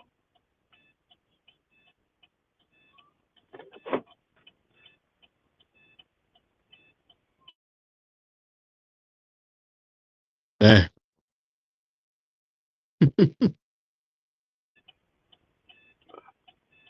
He's saying the man got the silver, he got the vacant, he got the WBA. They made up a belt, gave it to him. All I see is the WBA super and the WBC's vacant. I don't see no silver nowhere. I don't see the silver. Any other time, if silver was on the line, they put silver on the line. Any other time somebody fight for a regular belt, they put it on the line and then they elevate them to the super. I don't see no daggone WBC silver. I see WBC vacant. I thought you were done, but you're still talking about it. Because what you saying is a hearsay. It's not hearsay. It's literally what happened. You can literally go listen to Mauricio You Sulaiman got tell all you. the proof? Put it up. Send it to me. Send it to me. Put it in the private chat. I'll go look at it.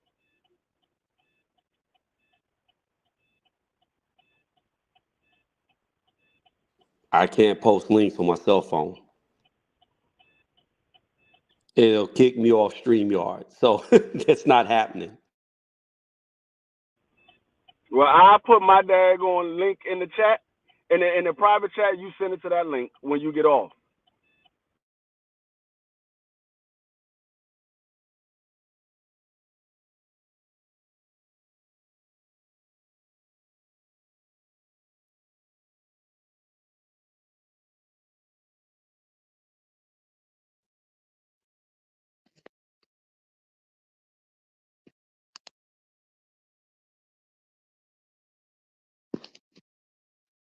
Yo, did everybody get off? No, we still here. Yeah, it just got quiet in the mud, man. No, I'm here. So who do you think won that? Who you think won that, Tommy? Won what? The debate? That was a debate, man. Hey, the bottom line, like I said, there's too many Mickey Fricky belts, dog. It causes confusion and chaos. How the fudge you fight for a silver belt, nigga? I ain't never heard no damn silver belt. They be creating belts on the fly. A diamond belt, emerald belt, super belt, franchise belt. Man, Muhammad Ali, what belt did he have? You Nah, got the real talk. the WBC belt. You know what I'm saying? I know that belt. Sugar Ray Leonard, what belt did he have? You know what I'm saying? So I think that's part of the problem, man. You know, and these people not allowing, like, if you make big money, they will allow for you to just fight whoever the fudge you want to fight, instead of letting you fight people that should be mandated to fight because they done earned the right to challenge you as champion. But because you bring so much money to the table, we'll let you just do whatever the fudge you want. And like I say, it's cool, as is the case in the comments, that people say Canelo received hateful. But I mean, why is not Canelo fighting who's mandatory? Why is he fighting people 2 divisions lower than him? Why is he bringing people? Why is he allowed that? Now, I got what you saying. I got what you saying when you said that. Tony, I All right. wasn't putting nothing on it, bro. I know No, what no, you no, no, mean. no. I know. I'm saying the food is done, and so am I. Y'all have a good night. Hey, man, have a good night, man. Always a pleasure when you up here, man. But to me, that's the bigger problem, man. It's like they're moving to get the money, and all they care about is the money. So if Canelo brings them the money, then Canelo get to do what the fudge he want to do. Meanwhile, Bud, he got to get stripped because he ain't bringing no money. Hey, man, life ain't fair, man. It ain't. You right about that. You right about that. But in a sport, everything is supposed to be fair. They're supposed to regulate it as such that everybody who prepares hard can have the opportunity to let that preparation reward them and pay off, and that's not the case. And That's like, what happens when you don't have a governing body. exactly, It's so unfair that Bud Crawford, they say he's not a big enough star to fight Boots. I tell you how unfair it really is. They they talking said about Bud Crawford not a big enough star to fight Boots. the reason I say that is because they keep saying, "Oh, he not." Oh, you mean Boots not a big enough star to fight Crawford? No, what he's saying is that Crawford ain't like a Spence or a Tank where he can fight who he wants and still make money. So that tell you ain't no money in boxing if that's the case. Who that? Bud Crawford. Basically, You you know said how. Well, basically, say that again. Hold on one second. Put my earphones back on.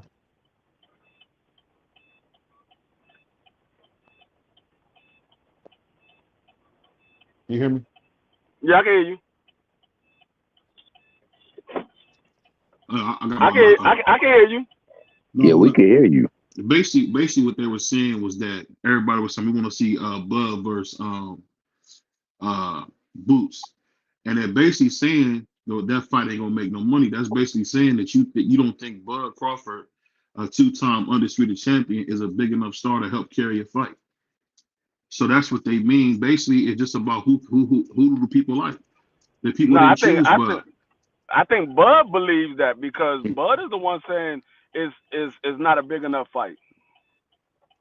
They want to make the fight. Bud don't want to make the fight. Bud doesn't believe it's a big enough fight. And I'm Clearly, saying, no. Go ahead. oh no, all I'm saying is if that's not a big enough fight, then something wrong with the sport as a whole. When is the Or best fight, not the one of the best fight, not the biggest fight? I don't understand. I think it's a big enough fight, but Bud doesn't believe that it's a big enough fight. He's saying it's a high risk and no reward. And he's risk averted. I think if he was about to fight Chris Eubanks, I think that fight do just as well, if not better, than Chris Eubanks. He do much better than Chris Eubanks. That's what I'm Much saying. better than Chris Eubanks. I think at the worst it would do just as well. But I think it'll do For better sure. than Chris Eubanks. For sure. I get what you're saying. I just think that, like, what you said is too true in all these cases. With all these fighters who are not fighting people who they should be fighting, it's because the reward does not match the risk, not even close to the risk. So therefore, they'll say whatever they got to say to make it seem right to the people who would support them. For You know what sure. I'm saying? There is no way, shape, or form for me, even though, like D3 said, it's been happening throughout the course of time, that you place a weight restriction on somebody over a pound. But hey, that's what he did because hey, you just not coming up in this ring like 170 on me. Yeah. So you can just throw your body into me and try to wear me out. That being go ahead. That's why I was saying that's why I don't care about the rehydration clause, because it's always a rehydration clause somewhere. Like I was saying it before Mario came out and said something. I said, dog, rehydration clause put in contracts all the time. We just never hear about it. It just so happened somebody asked Mario about it, and he said it. He said, I was in a rehydration clause. Nobody knew about it because I didn't complain. I signed the paperwork. Yo, nobody ever.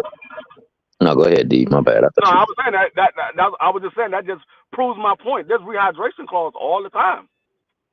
Yeah, that's a fact. And one of the biggest proponents of a rehydration clause had been Oscar De La Hoya. He put them on people left and right.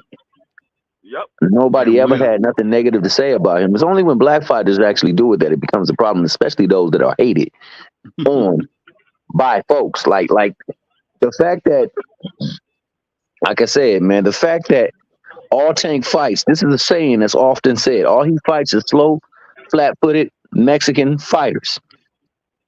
And then the people that usually say it are the people that's attacking him from supporters of Devin Haney, and they fought the same amount of slow, flat-footed Mexican fighters. And he got an added bonus by fighting a slow, flat-footed black fighter. So it's like, yo, you can't say things that don't apply. There's too many times in this sport that things that don't apply to this fighter apply to every other fighter else. Like this Mickey freaking couldn't. Go ahead.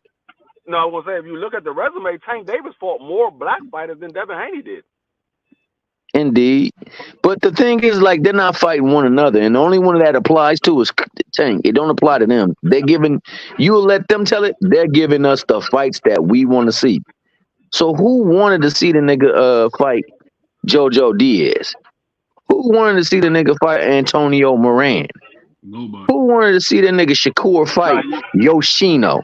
No, you can't say that. You can't say that because they're gonna say, well, those are the only ones that stepped up to the plate. That's what I'm saying. They will say what they gotta say to make their fighter right. Just like the people who support Canelo. Nigga, who said it's okay for you to have a mandatory already set in stone? They fought to be your mandatory, and you go bring a nigga up from 2 divisions or 3 divisions down.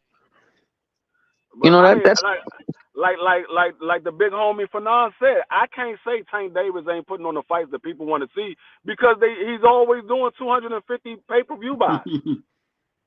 No, that's a fact. But see, the thing is, like, to me, man, you know, I just need them.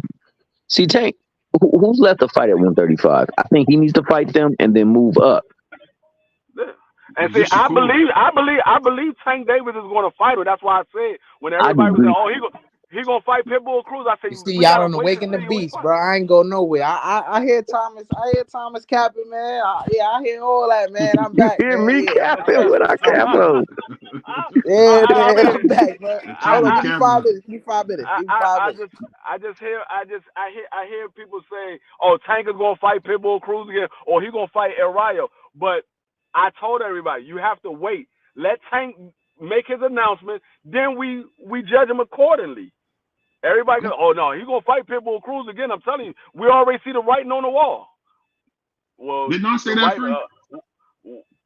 I'm not saying who said it. Did but we all know that it was said on this channel that he was gonna be fighting Pitbull Cruz or El Rayo. Yeah, that was me, bro. That was me, bro. Yeah. That was me, bro. I said that. Yeah, that's me. I said, let that man make his fight first before we judge him. We judge him accordingly, whether it's good or bad.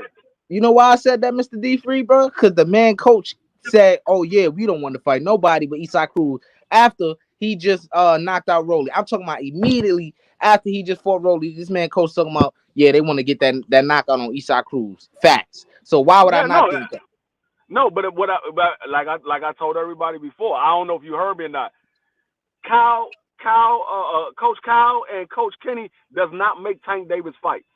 They don't make the fights. All they do is train them. They don't make the fights. That's why I say you can't listen to because that's who they want. But that doesn't mean that's who they're going to get. That's who they want. But Tank Davis make his fights. Leonard Ellaby and Floyd was making the fights. So that's So why you I think didn't Tank listen Davis to what said? So you think Tank Davis said one day that he want to fight Frank Martin? That's what he said. Yeah, because when it came out that he was going to fight Frank Martin, if you went to the So Rise podcast, if you went to the Rise podcast that very same day, Coach Cal and Coach Kenny said it's not happening.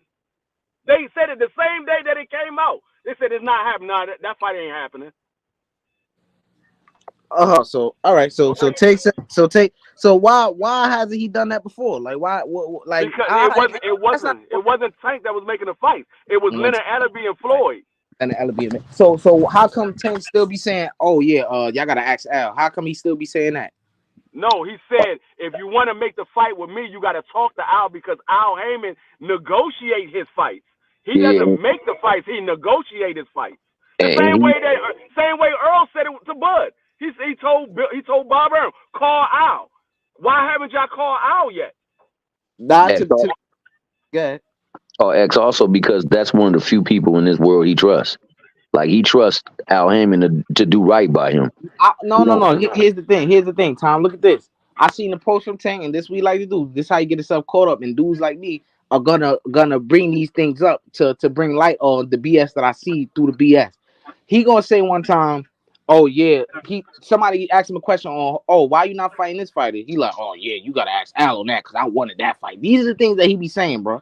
It's not just, "Oh, you got to go through Al to make it happen," or whatever the case may be. This man be actually alluding to something. I can't say it's concrete facts, but he be alluded to something along the lines of basically he want the fight, but it's something with Al that's the reason why the fight. It's always seemed like he pointing the finger at somebody but himself. I'm not saying he didn't say that because I didn't see that. If you saw it, then that's what he said. But I know about the whole Devin Haney situation when they said they wanted that fight. He said, "Call Al. You want the fight with me? Call Al."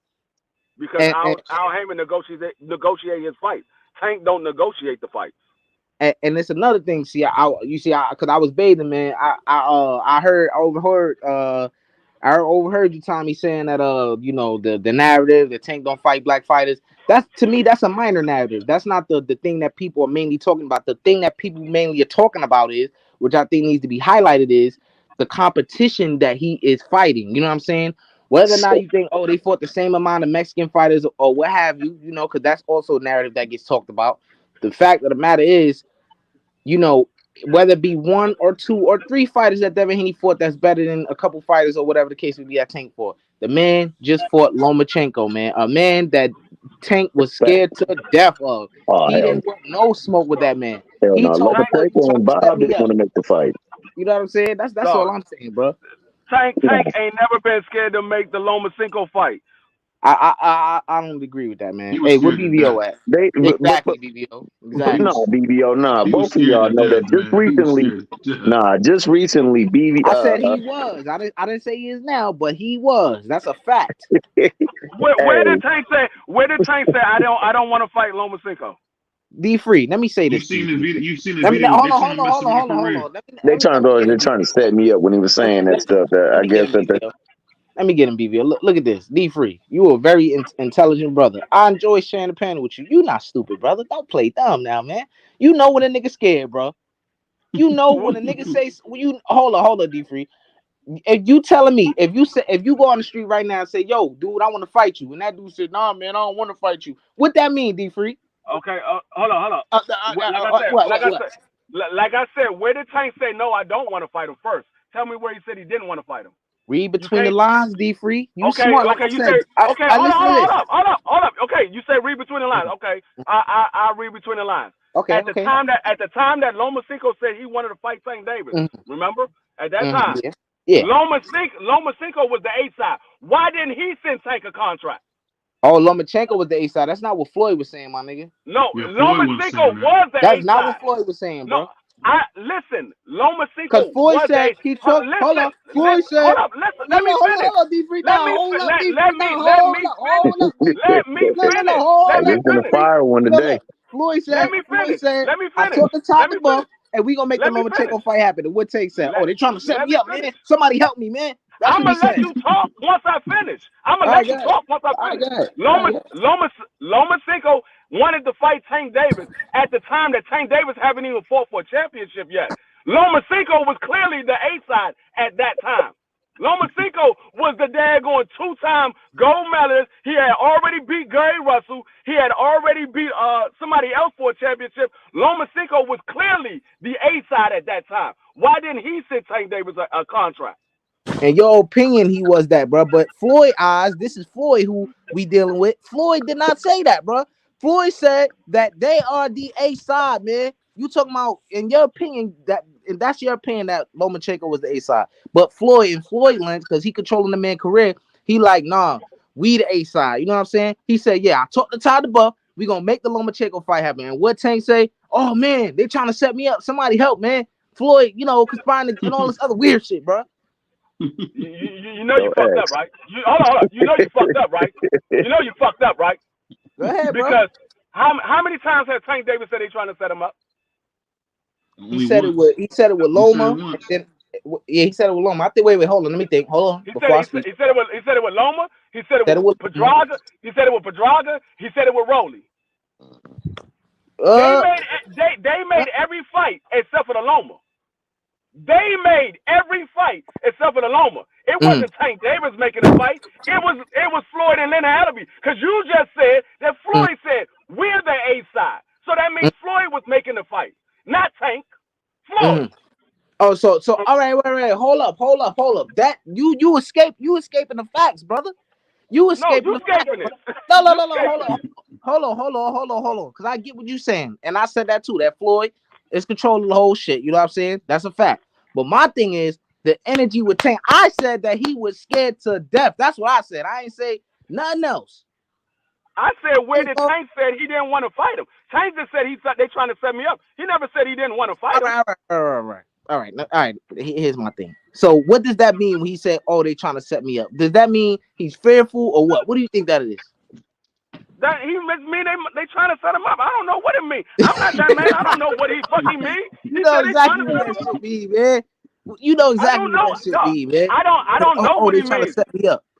X, man, you afraid to get with you afraid to get in the ring with anybody, man? I'm asking you because that's what you do. You get in the ring and you fight. Are you afraid to get in the ring with anybody? Nah. Just listen to this though. Listen to this. This ain't on me right now. We gonna get to me, bro. You know what I'm saying? We gonna get to X. You know what I'm saying? But here's my thing, bro. This is what this man's. All right, let's take for example. What's his name? Man, Abdullah the Butcher. I'm gonna call him that. Abdullah the Butcher. Right? Let's say he's supposed to be putting a fight with who he fight at 135. He's gonna be putting a fight with Keyshawn Davis, right? That's like him saying, "Oh man, they trying to set me up." What and y'all be on here hyping up Abdullah. So let me know, does that not sound like he's scared or not? It does sound like he's afraid. You said So what's hold on. And let me ask you this. Hold on, I'm almost done, D3. Look, what's the and it's a little difference. I ain't gonna lie, cause Loma was a champion and stuff like that already. But is there a major difference between Abdullah fighting what's his name Keyshawn right now than when Tank was supposed to fight Loma at that time? Is there any like huge difference? Like what? The exact Is same. was it a huge difference? Yeah, that's what I'm saying. I would say yeah, it was a huge difference at that time. I'm talking about in terms of a challenge. I'm not talking about the money.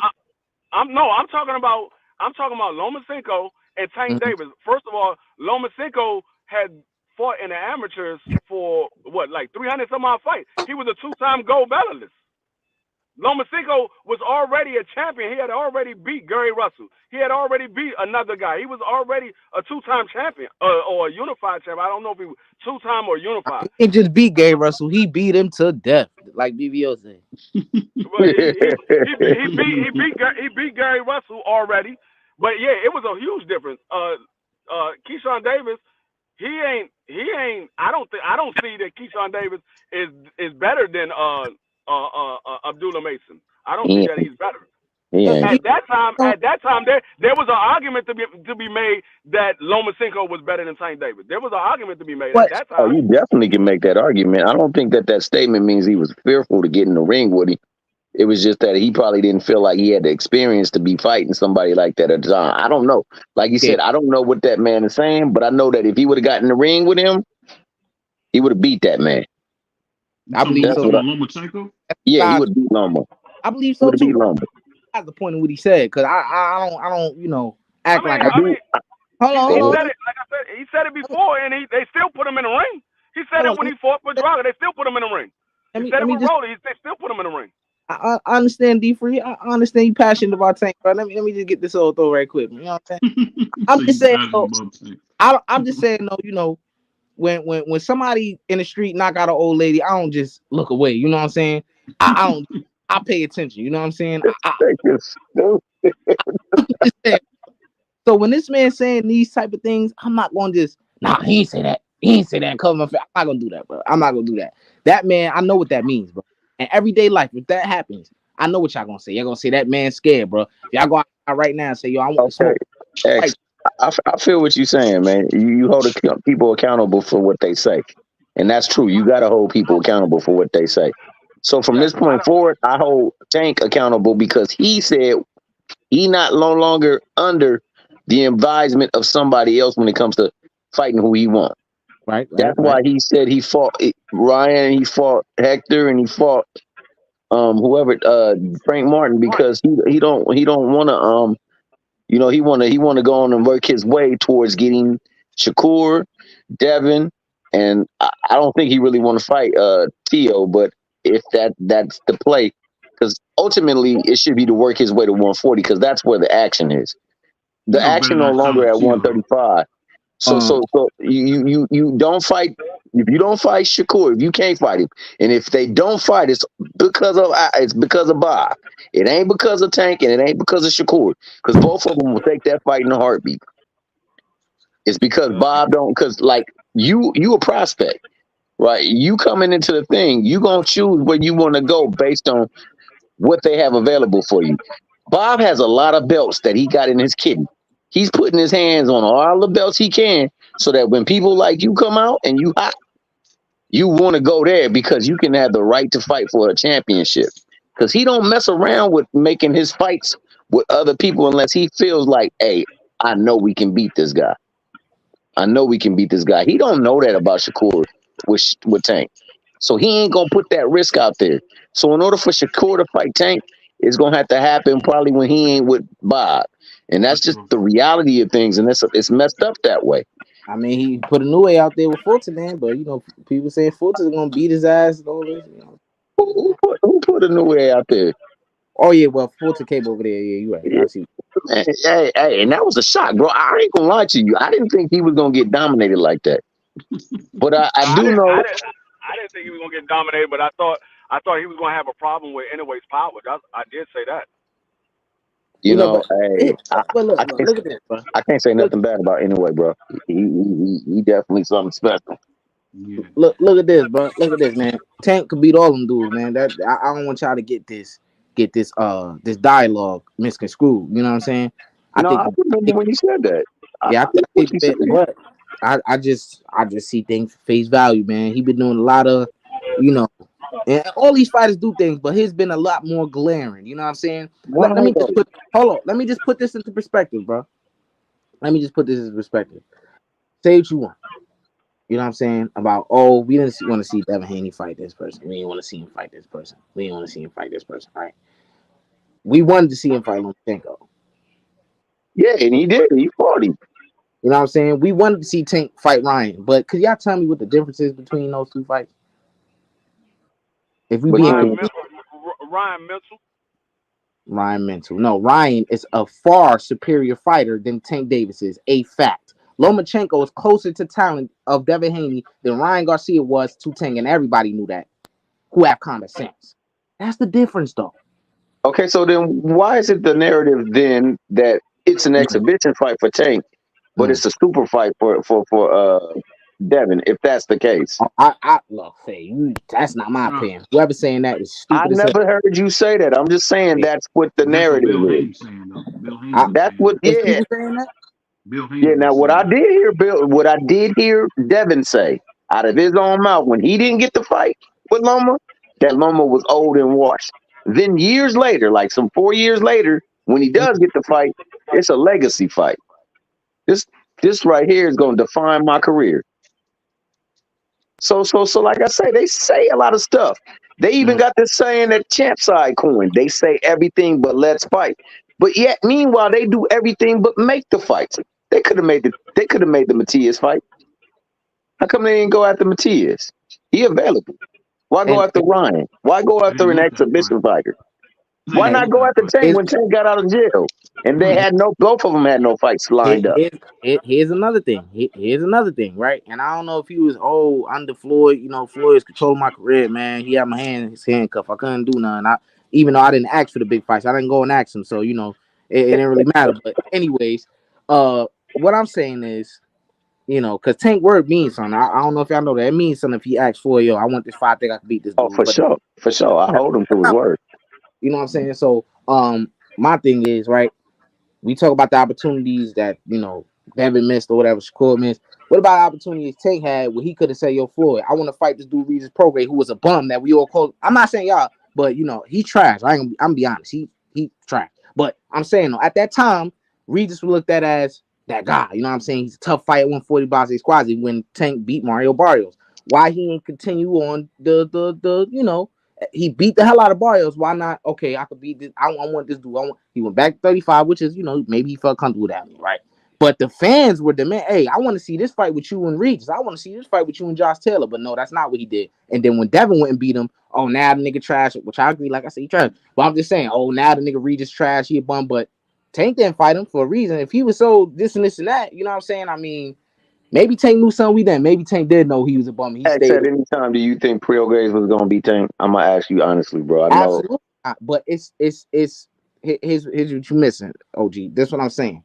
The fans wanted to see that fight. Why? Because they wanted to see the best from Tank against the guys at 140. And he was presumed to be that. And Tank did not, for whatever reason, he didn't ask, yo, I want this fight. Maybe it's not a big money fight. I don't know. But he was taking other fights that wasn't big money fights. So why couldn't he make a potentially better fight with Regis Prograis or Josh Taylor? He didn't do that. He went down to 135 and fought Eastside Cruz.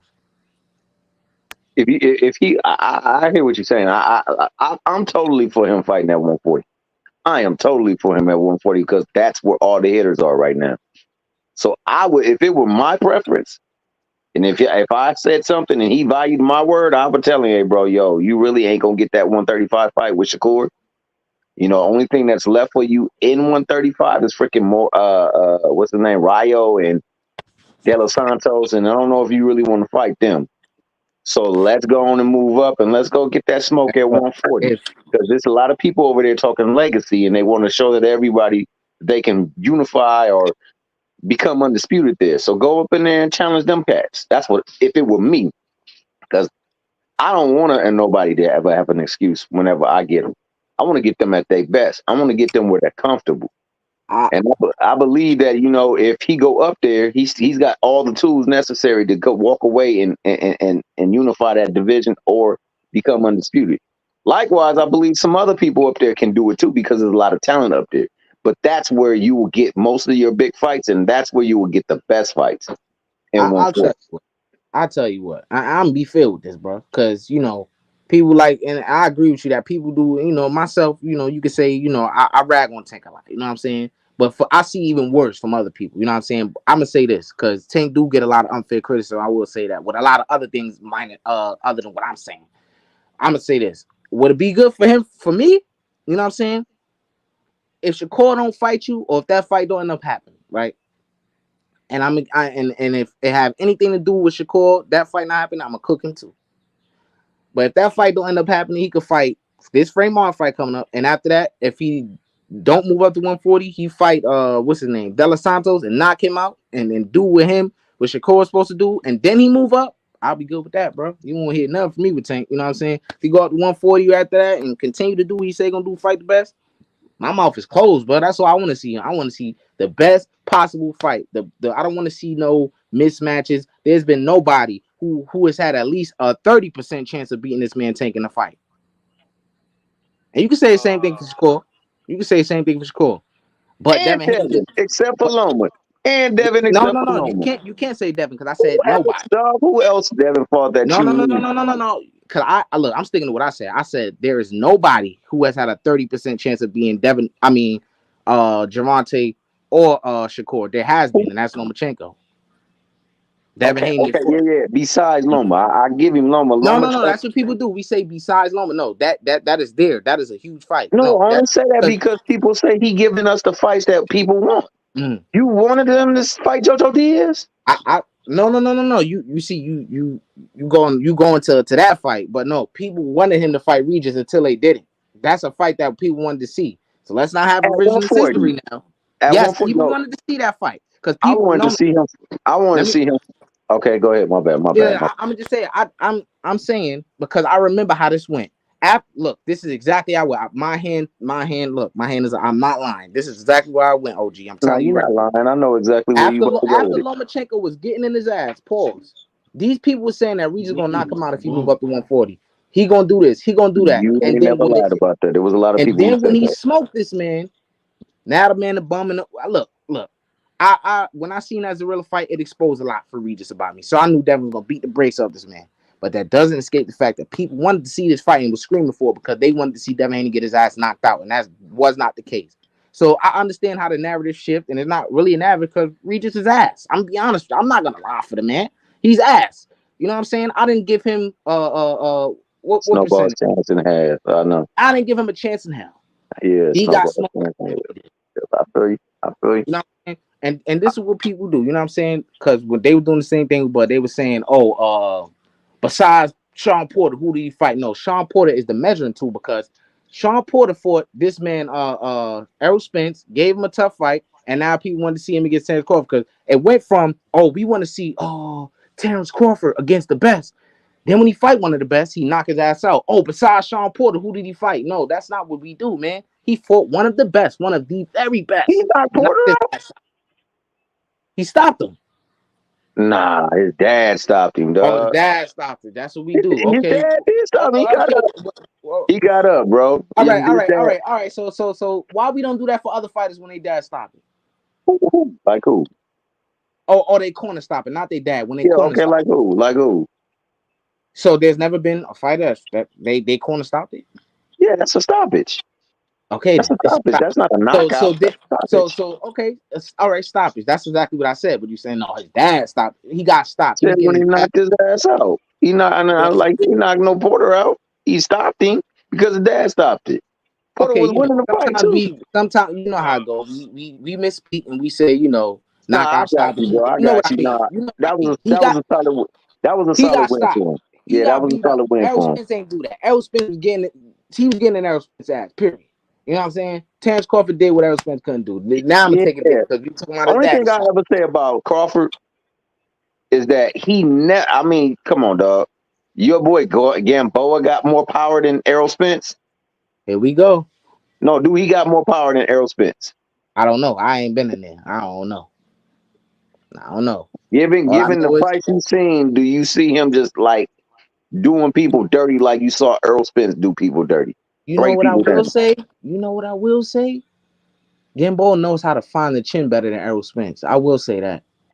Because he didn't know how to hide his chin when he fought Pitbull. That man. No. I just say no. I ain't say that nigga was way no, DP. I ain't say hide his chin. I say he knows how to find the chin, like hit somebody on, like really hit them accuracy on the chin. That's what I'm saying. So when he hit Bud with that shot, that was very accurate. You know what I'm saying? So And has Bud ever made anybody else look like that in the ring? See, he did to Spence what nobody has ever done to Spence, and what he has never done to everybody else either. So Where, that where just we didn't going? look right from that aesthetic. Like, Ooh, I'm glad you opening up this can of worms. Ooh, OG, you open up, really. Ooh, what open you up the mean can. by that, OG? What you mean by that? I mean that something clearly wasn't right with Spence. Here we go. All right. So look, here's the consistency with you. Hold on. I'm about to, hold on. OG, I got you right now. Hey, what I Ooh. what I what I will say, Hold I'm on, not. DC. Let me get it No, real quick. hold up, real quick before you say something. What I will say, I'm not gonna make an excuse for Earl, but what I will say is, if Thomas was up here, there's more of an argument to say that Earl was wagering than it is for Ryan. Here we go. Oh my goodness. But Who? I mean, anyway, if you had to look at it, who looked like they was more but wagering, but Earl or Ryan? I'm not saying Earl was wagering. I'm not saying he was. But if you looked at it, you looked at the two fighters who looked like they might have been wagering, Earl No, or Ryan. there is oh no my excuse, goodness. bro. I'm not making an This shit is excuse. hilarious. I'm You not know what's making an crazy? excuse. I'm not accusing y'all making an excuse, but when you don't Bud did accuse somebody, exactly what he was supposed to hold do. on, That man got up in hold there on. and Look, fought. listen to this. Listen to this. This is what's funny to me, right? Like I haven't said anything. I haven't accused y'all making excuses, but this is what people who do make excuses do. They say, I'm not trying to make an excuse for it. I didn't say you were. You know what I'm saying? That's a telltale sign that y'all making an excuse. And now I'm about to cook y'all, bro. I'm about to No, do it to y'all, bro. I didn't make I'm no sorry, excuse bro. Look, because of You got the I night got of the I got fight. I got The love for night y'all of the brothers, fight, man. I say that nigga Bud whooped Earl ass. I didn't make no excuse. I said Bud whooped and Earl I've ass. always said that too. I said the All right, nigga looked like he was in the Matrix. all right, but listen to I didn't this. make no Okay, excuses for him. But hold up. Listen to this though. What does it matter that he beat his ass if y'all keep saying, "Oh, he wasn't right though"? No, So he what I didn't really said beat was his ass. He didn't beat the best I version of him, is what y'all saying, I right? said no. What I always say is if Earl said he want a So if I rematch, give go that man a rematch. outside and beat up a handicapped dude, what does that mean? He couldn't defend himself, This right? is That's what all y'all. I'm saying right here. But I What still beat Dupree his said. ass. Y'all could be like, "Oh, I beat that You're handicapped not dude." going to take the fight because you feel like you're not going to get the money you deserve, and I concede so that we can make the fight, and I give you more of my money to make the fight. Why can't you concede to give me the rematch where I can feel best in the fight? Look, oh yeah, this is what I remember. I was gonna say before Yeah, D. remember that. Look, Remember that. here's how and I'm gonna get to that. I'm gonna get to that point. Look. This is the right topic. This is the right topic with the wrong dude, OG. I'm telling you. Look, watch this, OG. Watch this. Here's the Now consistency, remember what I right? said too.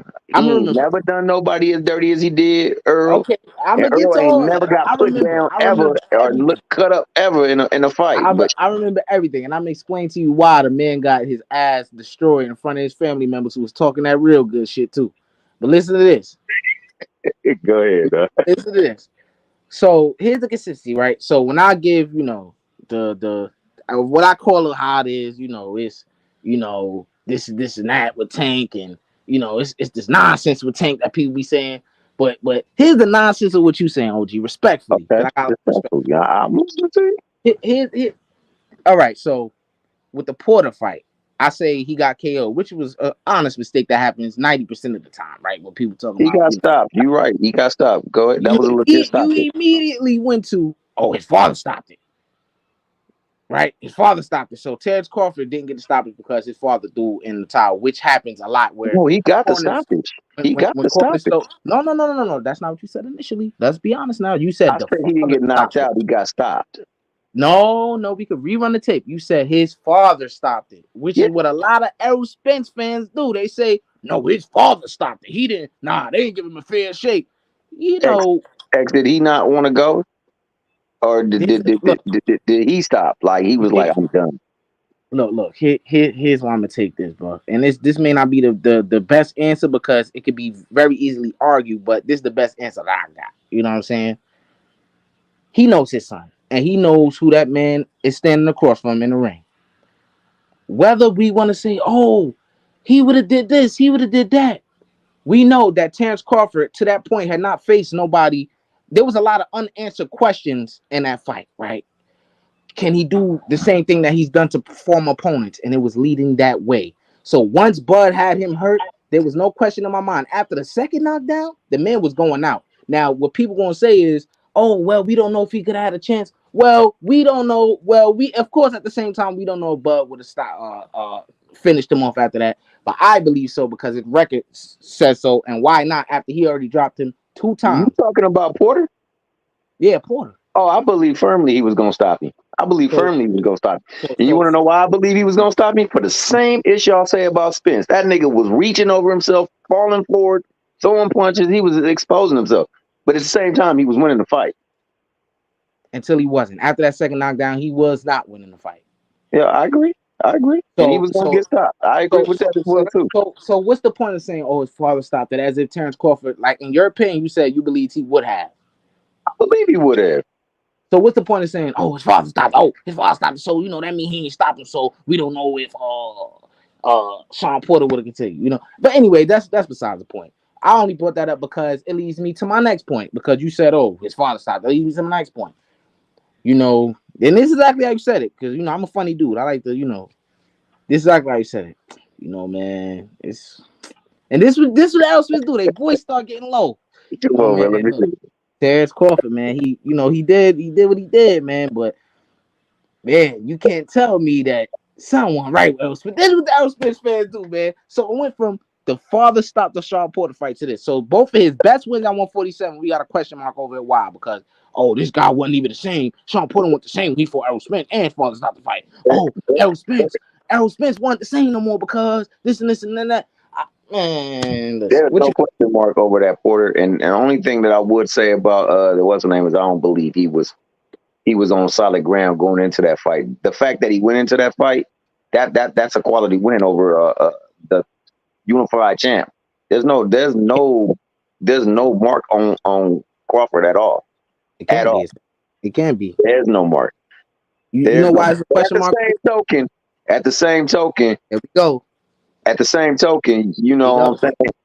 Your boy Spence looks shaky going into that ring. Here we go. You don't think so?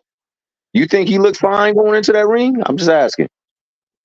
I'll be having to repeat this over and over from everybody who asks you this question. Look at this, man. You ever seen him go in the ring looking that woozy before? Look at this, man. Look at this. Did you watch the Ugas fight? Did you see his interest at that fight? Yeah, he didn't look as glazed eye in the eye, and he didn't look as stable on his feet. I'm glad you said that. You didn't say he didn't look as. He didn't look as. I'm glad you said that because why? The same thing that people are talking about, and here's I don't know if this is gonna blow your mind or not, but that same thing that people are talking about. Oh, he looked crazy in the what fight is it? The Terrence Crawford fight when he making his entrance. When I was saying the same thing in the Ugas fight, nobody listened to me. You know that, right? Yeah. When I say the same thing, nobody was listening to me, right? Nobody listened to people at that moment with the Crawford until he got his ass whooped, and then they started recognizing like, yo. Well, hold on, listen. Just listen to this. I like, yo, I don't know, but hey, he went in there. Then I seen several things that told me, hey, look, man, Errol, y'all think this man gonna beat Terrence Crawford with all these things he doing? It seemed like a lot of the things that were not as like you didn't have to take a magnifying glass to see it, but you saw it. Now it's even more in this fight with Ugas. Like the little mistakes he had, basically what I'm saying, in his prior fight, when he looked, when he, before the car accident, what I'm saying, it wasn't that crazy until I seen Ugas fight. I'm like, oh yeah, this man is gonna get his ass kicked. When I seen that fight, but guess what? Here's the Errol Spence fans do. Oh, Bud not beating this Errol Spence. Oh, hell no. This man right here looked unstoppable. And I'm like, hey, but did you not see how heavy-footed he looked? Did you not see that he was slow to get out? That little short step back that Errol you should do. Did you not see how that had just vanished? He didn't have it. He was like struggling to take that half step back from the guys. That's why he's getting caught so much. All of that was gone. He had horrible footwork in that fight. But no, they say, oh, no, he crushed him. This the Errol Spence that I want. To this day, people still saying, oh, we need that Errol Spence against Terrence Crawford. That Errol Spence would have hit the canvas hard because he looked a lot heavier in that fight. He would have hit the canvas hard. You are absolutely right. And that's why I don't think Errol should get back in the ring unless they actually do like a neuron test on him. But I'm out to land the plane on this, though, OG. Watch this. So, okay, so he in there, whatever. He just didn't look right to me, right? So this when I say I'm gonna win so much money for this fight. I'm about to bet on Terrence Crawford gonna knock this dude out. It was all confirmed for me. I made a prediction video, I think a week later. and it went exactly the way I said it would. Why? Because the man looked like the issue, the mistakes that he had prior, he didn't fix them. And then when he got into the car accident, right? I believe it did take something from him. I think people is ludicrous to say that, like, oh, he was the same at the car accident. That's not true. That's just completely not true. You know what I'm saying? If you say that, you biased, my nigga. My thing is, he may not have been the same Errol Spence, but he was still the same Errol Spence, great enough to beat Ugas. Same Errol Spence to still 12-0, in my opinion, Danny Garcia. That's the Errol Spence that Terrence Crawford beat. A very good Errol Spence still. You know what I'm saying? Who dominated the competition despite what had went on with the car accident. So that's the Errol Spence that Terrence Crawford beat. A very good one. I'll say a solid 7 out of 10 of what he was, of the 10 of the 10 that he was. You know what I'm saying? So I'm giving him the credit for beating that Errol Spence.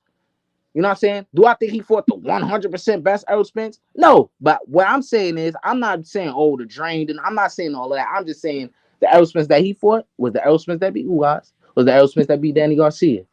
But the thing is, what made all of this glaring, oh, he looked, oh, his legs and all this, because I seen the little glary-eyed thing before the fight. But when he got in the ring, I thought he did good work in the first round and in the second round before he got dropped. But at the end of that second round is when Terrence Crawford started to turn it on. Because, you know, Terrence Crawford started to try to figure you out. Once he felt like, okay, now I got to start hitting this man back. At the end of in the middle of that second round, OG, I'm telling you, is where Terrence Crawford started to, and then that's when he dropped him. Then that's when everything went out the window. Errol Spence was no. I'm telling you, please go back and watch the first 2 rounds. Errol Spence, that first round, that second round, I didn't hear no Errol Spence fans talking like, oh, he don't look the same, man. I wish you would have been over here.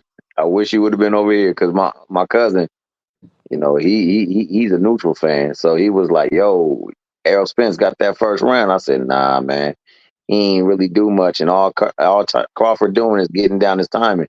It's like he just don't look good, man. You know, and if he keep on throwing them shots wide like that and then stepping over on that, you know, he gonna get tagged. You see, look at what you said there, though. Look at what you said there, though, OG. You said Errol Spence not doing much, and you said that Terrence Crawford just getting his time down. Yeah, that's all well and good. That's what boxing fans looking at because we predicting what's gonna happen because we know the caliber fight of Terrence Crawford is. But that doesn't negate the fact that Errol Spence won that first round because Terrence Crawford didn't do shit.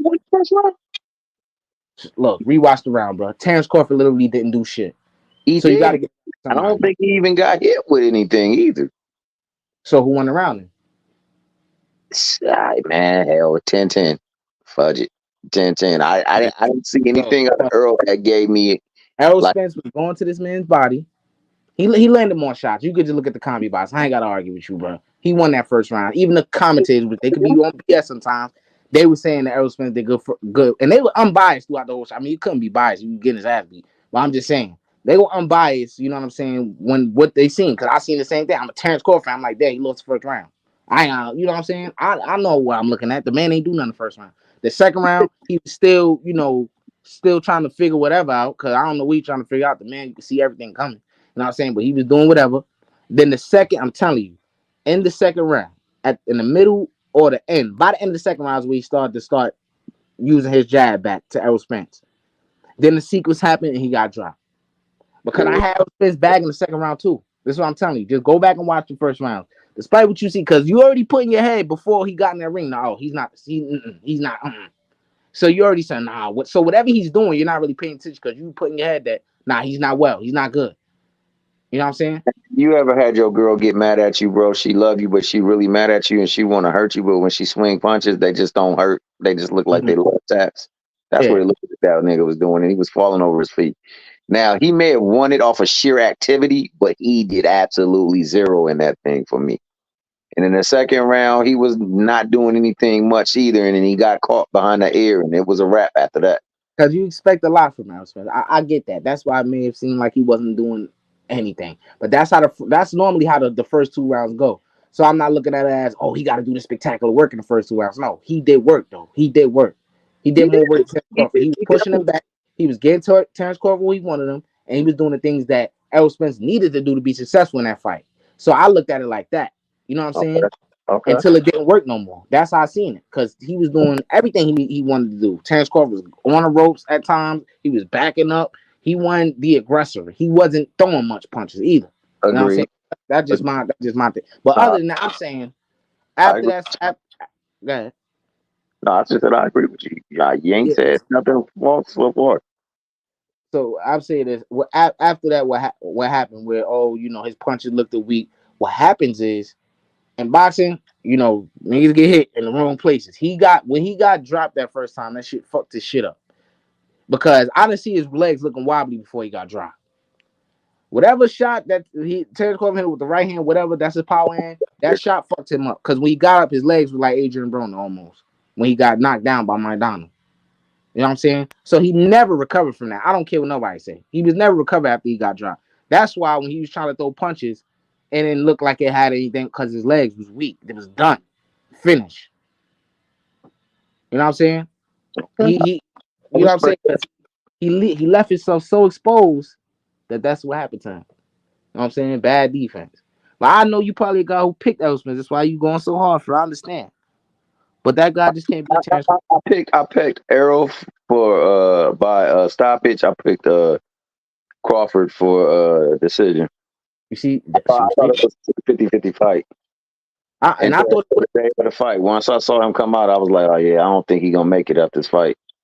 I thought it would be a 50-50 fight too, but it didn't happen that way. I was disappointed that I didn't get a better fight, but I was happy as hell that Terrence Crawford beat this man ass. All the disrespect, all the disrespect that he showed this man. You know what I'm saying? All the disrespect this man family showed this man. You know what I'm saying? Disrespect.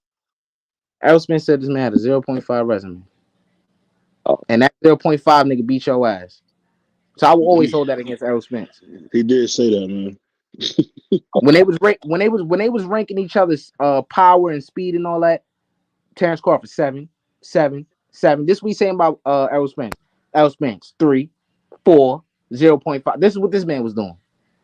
So I'm glad he humbly got his unhumble ass whooped. Yeah, he did. Yeah, I told you, Errol Spence is an arrogant bastard, man. I've been telling Tommy that. He don't believe me, man. Because he put that stupid country smile on his face, but he's an arrogant bastard, man. Yeah, man. He got his ass whooped for sure up in that fight. No doubt about that. Oh yeah, and let me get because I know BVO probably want to end it. Here's my last thing I'm gonna say. You ready to go? About the rematch, bro. Look, it's yeah, that's what I'm saying. But Tommy said Tommy said he want to see rematch. You know what I'm saying? You want to see a dead body? Look, that's beside if that nigga wants to fight and he feel like he good to fight, then that's it. Give him the fight because the nigga made every concession for you to make the fight, even after you skipped out on his ass when y'all was in agreement. So I say, turn about fair play. If he gonna whip his tail, he gonna whip his tail. 154 ain't gonna make no difference if he truly that much better than his ass. If Errol Smith truly matched that much more inferior than it. Like I said, he ain't never made no nigga look that bad in the ring ever. That nigga made the best nigga in the division look like he didn't belong in boxing. Because defense is horrible. We gotta remember. In the division, he made him look like he didn't belong in boxing. Can I ask you this though, Tommy? Did we not see Roberto Duran make Sugar Ray Leonard look the same? It was more competitive than that, dog. There was no competition for Bud in that ring. That nigga was over there taking the blue pill on his ass, dog. You don't remember Sugar Ray Leonard's son crying? I do. Duran was. The only thing I ever seen, and it's not on the same level because Mickey Ward is nowhere near the talent that Mayweather is. Mm-hmm. But that's the only other time I seen a nigga get his ass beat like he didn't even belong in the ring. That nigga Spence did not belong in the ring with that nigga Terrence Crawford that night. And so much so that nigga Terrence Crawford held punches on his ass because he knew he wasn't. He knew he wasn't going. He would have hurt the hell. He would have hurt the hell out of that nigga. So like, yo, you see, I just wish, and oh my gosh, it would have been the same thing anyway. What's that? If Terrence Crawford was if Terrence Crawford had been in the ring that night that Errol Spence fought Ugas, he would have did it the same way, and it's the same shit we would have been getting, bro. I promise you. You very well could be right because something's not right with the nigga, man. Clearly, and he went through that damn windshield at 100 and something miles per hour. You don't bounce back from that. Nothing wrong with you, dog. So here's my thing. Why didn't a lot of people factor that in though? when they was making a prediction on it.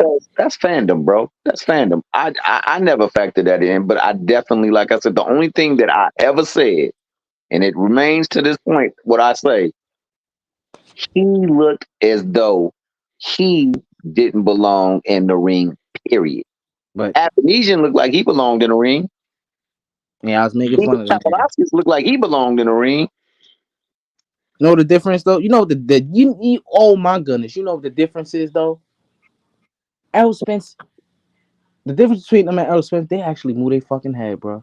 And it's crazy that fighters of that level Errol's not Errol's not as good as they say, man.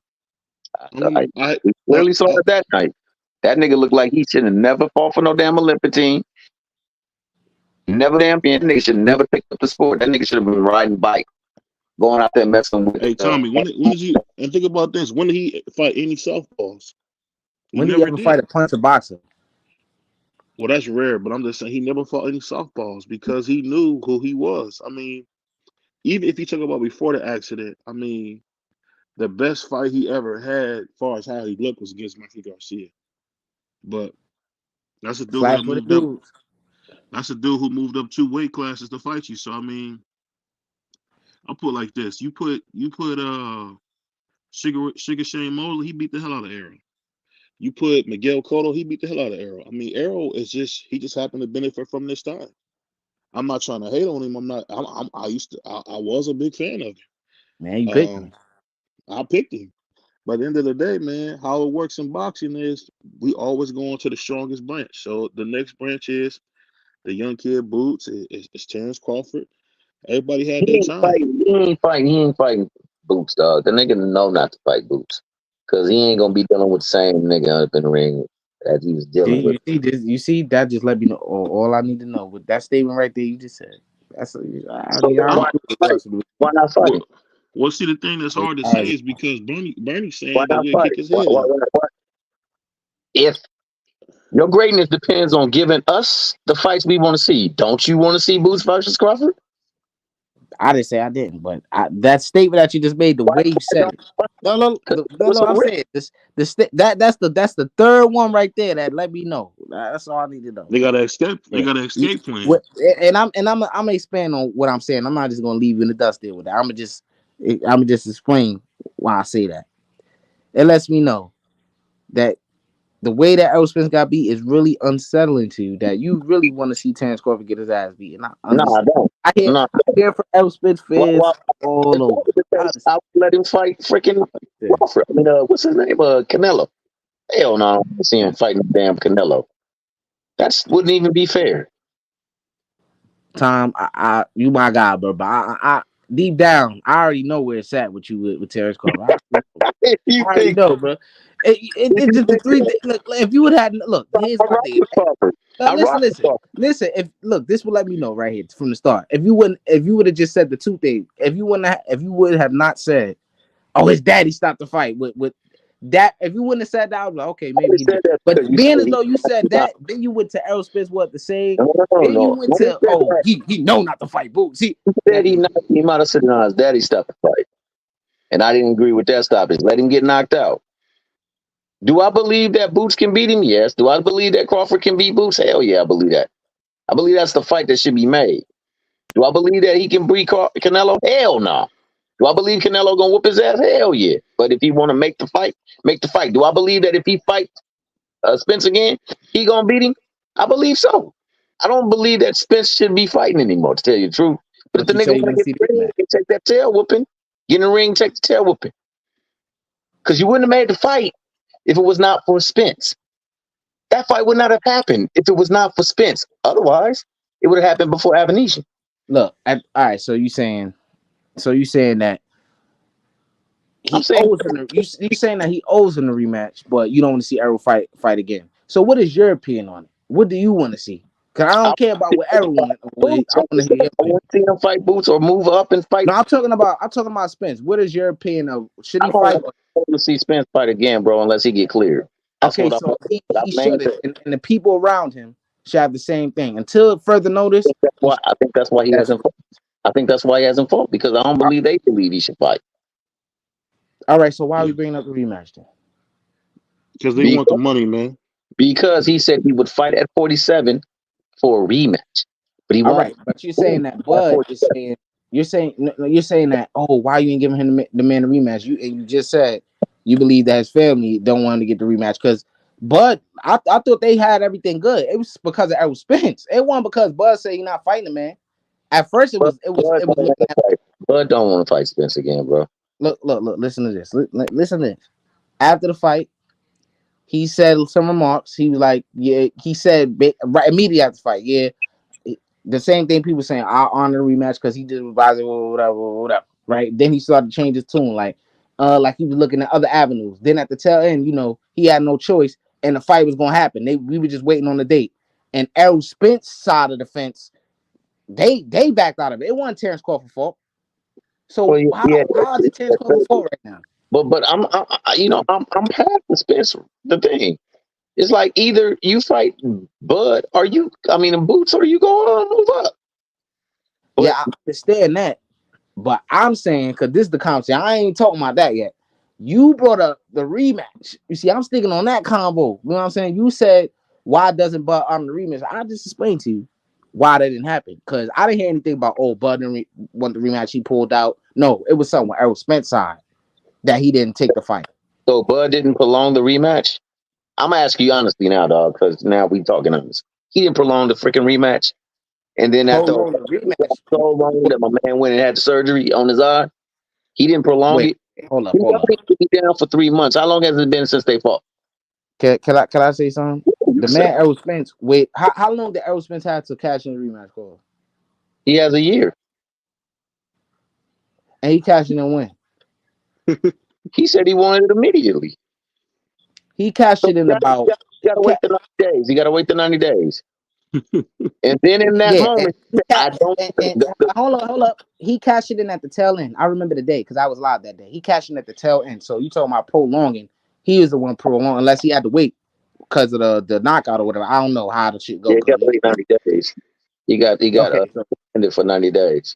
All right, so I think right at the tail end, he right when the whole thing was up, I think that's when he exercised rematch calls. And I don't know what went on because them two was supposed to be. I don't want the rematch unless the rematch is at 147. When originally they had agreed that if the rematch was to happen, it could happen at 154 because he can't make that weight no more. So that lets me know that he really didn't want the rematch, and I know he didn't because he saw the money they got up in there, and he saw a bigger fish, somebody that makes even more money than he does, and Canelo. That's why he wants the Canelo fight. Because he really believes he can beat Canelo, but hell, I know one thing I'm gonna get back. He don't believe. I exposed him on that already. He don't believe that shit. He think he gonna get paid, but he don't know that Canelo is even worse at making sure he gets the bread than anybody else. So he's not gonna give him what he thinks he's gonna get fighting Canelo, but he thinks that it's gonna be more than whatever he got fighting Earl. Yeah, he's gonna get more than when he fought Earl, I believe. But it's not gonna be nowhere near what Canelo gonna get though. Yeah, it definitely won't be with Canelo because Canelo's gonna get the pick. And like I said, man, I don't. If Bud never fought again, I'm cool. The nigga did enough. His legacy is tremendous. Sound like it. You think it don't sound like that because you like Crawford. You think I hate Crawford. I don't. And even though he put it on Spence, hey, that's what happens in boxing. I've seen it happen to some of my favorite fighters before. I seen my nigga what's his name? Roy Jones get absolutely manhandled by that nigga over there in Manchester. You know what's funny? What's funny, OG Tom, bro? This is my face when you say I like Bud. This is my face right here. When you say that. I know because you being more wise in the thing, you understand what I'm going through. But I don't have no animosity towards Bud. I don't care if he ever fights Spence again. I don't even fight Boots. He done did what he needed to do. He could go off in the sunset for sure. And straight. And I do agree with you that he need to drop the belt to a fight because I was saying that my damn self. I said here's what I was saying right like once before he fought the man Spence. I was like, hey, that guy Boots people saying oh Karen exposed him, he ain't ready for this. They saying because his performance with Karen, that means Virgil gonna beat him, would make zero sense. I don't know how you get Oh, because he looked at that against Karen. I mean, he's gonna lose a verdict. But people just saying weird shit. He'd knock his ass out. Not And guarantee I stayed firm on my belief that performance means nothing to me, bro. That don't mean I believe that he will knock out Errol Spence, which Yeah. you know it doesn't sound too crazy now. It sounded crazy then. People was coming after me saying this and that. Oh, I don't know nothing about boxing, but how much of boxing do I know now, huh? I know a lot, don't I? Right? Because I know nobody gonna bet on Errol Spence versus that man right now. You know what I'm saying? I was saying that them dudes need to stay away from it. It's convenient that they are fighting for undisputed because then they can move on from the division and the you could usher in the new at 147, right? But it seems like, you know, it's not going that way. Bud's still holding on to the belt, so he's holding on to something there, which he doesn't have to. So maybe that fight can still happen because he still holds belts, man, there. So I don't know. what happened. That's a good fight. But that's a fight where I'll be scratching my head because that's not no easy fight. All these Terrence Crawford megalomaniacs. Oh my gosh, no, he gonna knock out Boots. He gonna do this. Boots. Look how he looked against Karen. Terrence Crawford is not Karen, bro. Terrence Crawford don't move like that for 12 rounds, bro. He's not Karen, bro. So get that out your head. He's more precise than Karen, though. He definitely knows how to fight. I understand that, but I'm just saying the styles are completely different. Terrence Crawford will not fight like how Karen fought. He's gonna utilize movement, but at the right times. He's not just gonna keep perpetual movement like Lomachenko, like keep like fidgety. He don't fight like that. So it's not gonna be very much more difficult than it was with Karen, because Karen was, you know, people want to say running, whatever. He wasn't running. He was boxing. Now, I'll tell you one thing. The reason why that happened that way is because he wanted to be the biggest star that night. And he got outside of himself. He would have slowed everything down and boxed. He would have been able to get him into a position where he could run him into a shot. Yeah, but that I don't like that fight for him. People think that Tim Tszyu fight is easy for him. I don't much think that, but I think he can. If he stopped Tim Tszyu, I wouldn't be surprised though. If Tim Tszyu beat him, I wouldn't be surprised either. But I will say this. I think the toughest fight stylistically for Crawford, and people thinking I'm crazy, but now I'm seeing the surfacing on the internet now. Now that I said it, I'm not saying, you know, that they heard me and now they're saying it, but I think stylistically, if Fundor beats Tim Tszyu, I do not like that fight for Terrence Crawford, bro. Just as much as I don't like the Boots fight. You know what I'm saying? At this particular time in his career. But hey, it is what it is, bro. If he fight them, bro, you know, he got a good chance of winning, but if he lose, I will not be surprised. I'll be surprised. That nigga's too much of a tactician and too much precision. You could be all that. The boy, talk about keeping his head on the line. Oh, he's there to get hit. Both of them there to get hit.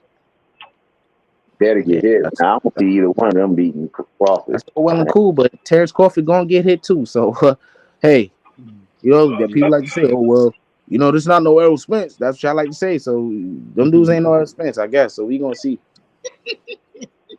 I love him, bro. Hey, Tim Tszyu is Errol Spence for sure. Nigga, please. He like to stand there and get beat up. Hey, Thomas. What's up, man? Did I just hear you correctly? You said Kern was boxing in that fight with Boots? He was here we go. There go D Free.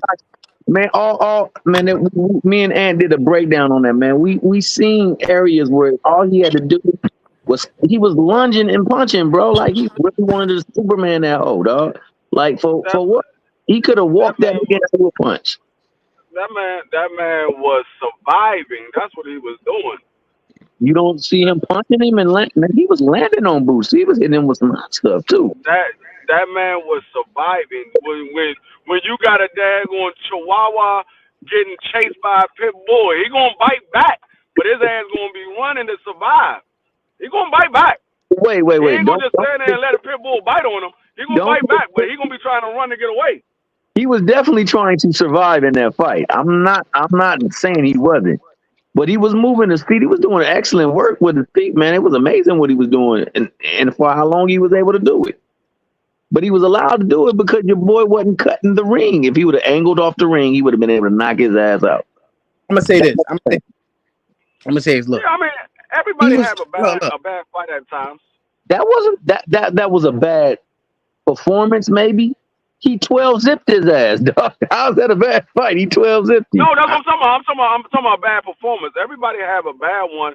at least one time in their career, if not multiple times. They have a Be bad free. performance. We see Shakur have bad moments. I mean, they do it. Do you think Shakur lost that fight against I'm sorry, and then I'll let X go. I'm sorry. You think he lost that fight against De Los Santos?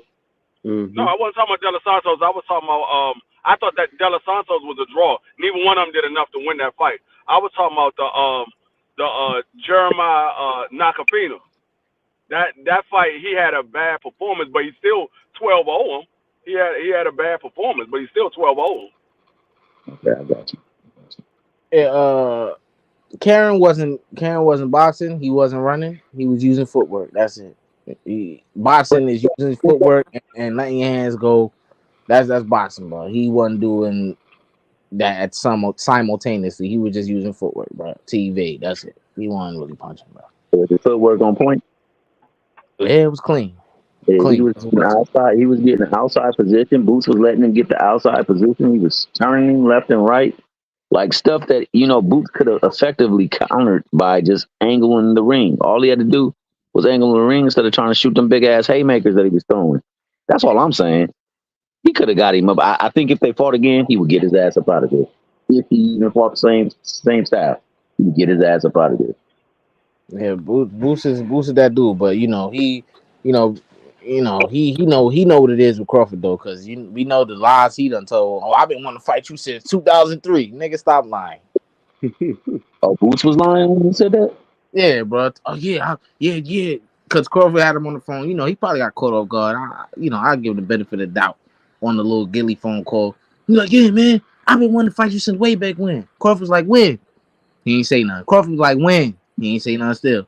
He's like, 2017. Just naming the number, lying. But, we gonna ignore that though. But it's the now though. He say he wanna fight him now. You can't say if you press a guy and say, yeah, I wanna fight you, man, that dude be like, nah, man, not right now. Then when he come back and say, matter of fact, nah, I want to fight you now. You can't be like, nah, I already gave you a chance to fight me. I already gave you a chance to fight me. Nah, you ain't want to fight. No, you still gonna fight that nigga because he challenged you. You know what I'm saying? So that's how. And like you said, dog, I'm gonna correct myself for you and D3. The nigga showed excellent footwork in that fight. I'll go with that because he definitely showed excellent footwork in the fight. Maybe it wasn't excellent boxing, but it was excellent footwork for sure. I'm telling y'all. And I hate to say this, but it'll be really interesting if Fondor win, man. I think Fondor gonna win. Ooh, I think Fandor got a high chance of winning this fight because it's a short notice fight. Tim Tszyu was preparing to fight Keith Thurman. Now he got to prepare to fight a 6'6" dude with long ass arms. And from what I've been hearing is Fandor got the laser eye surgery, so he might fight a different style. He might not fight on the inside so much. I don't know.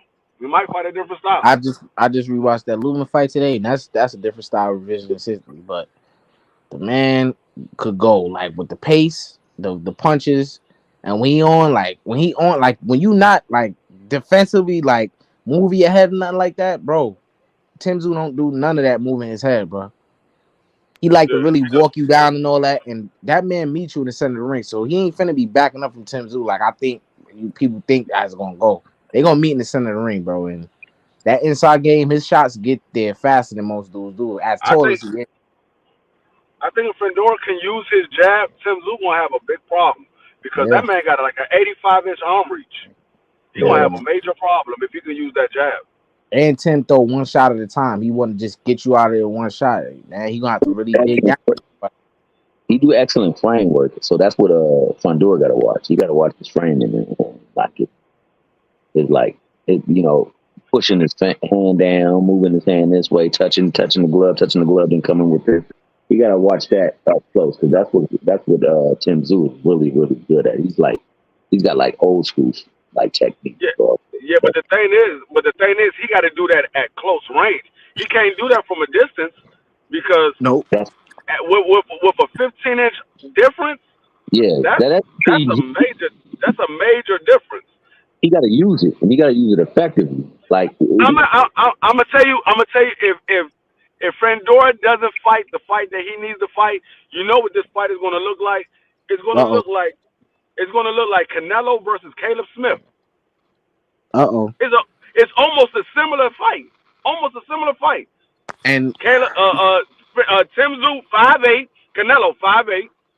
Tim Tszyu got like a 70-inch arm reach. Canelo got like a 70-inch arm reach.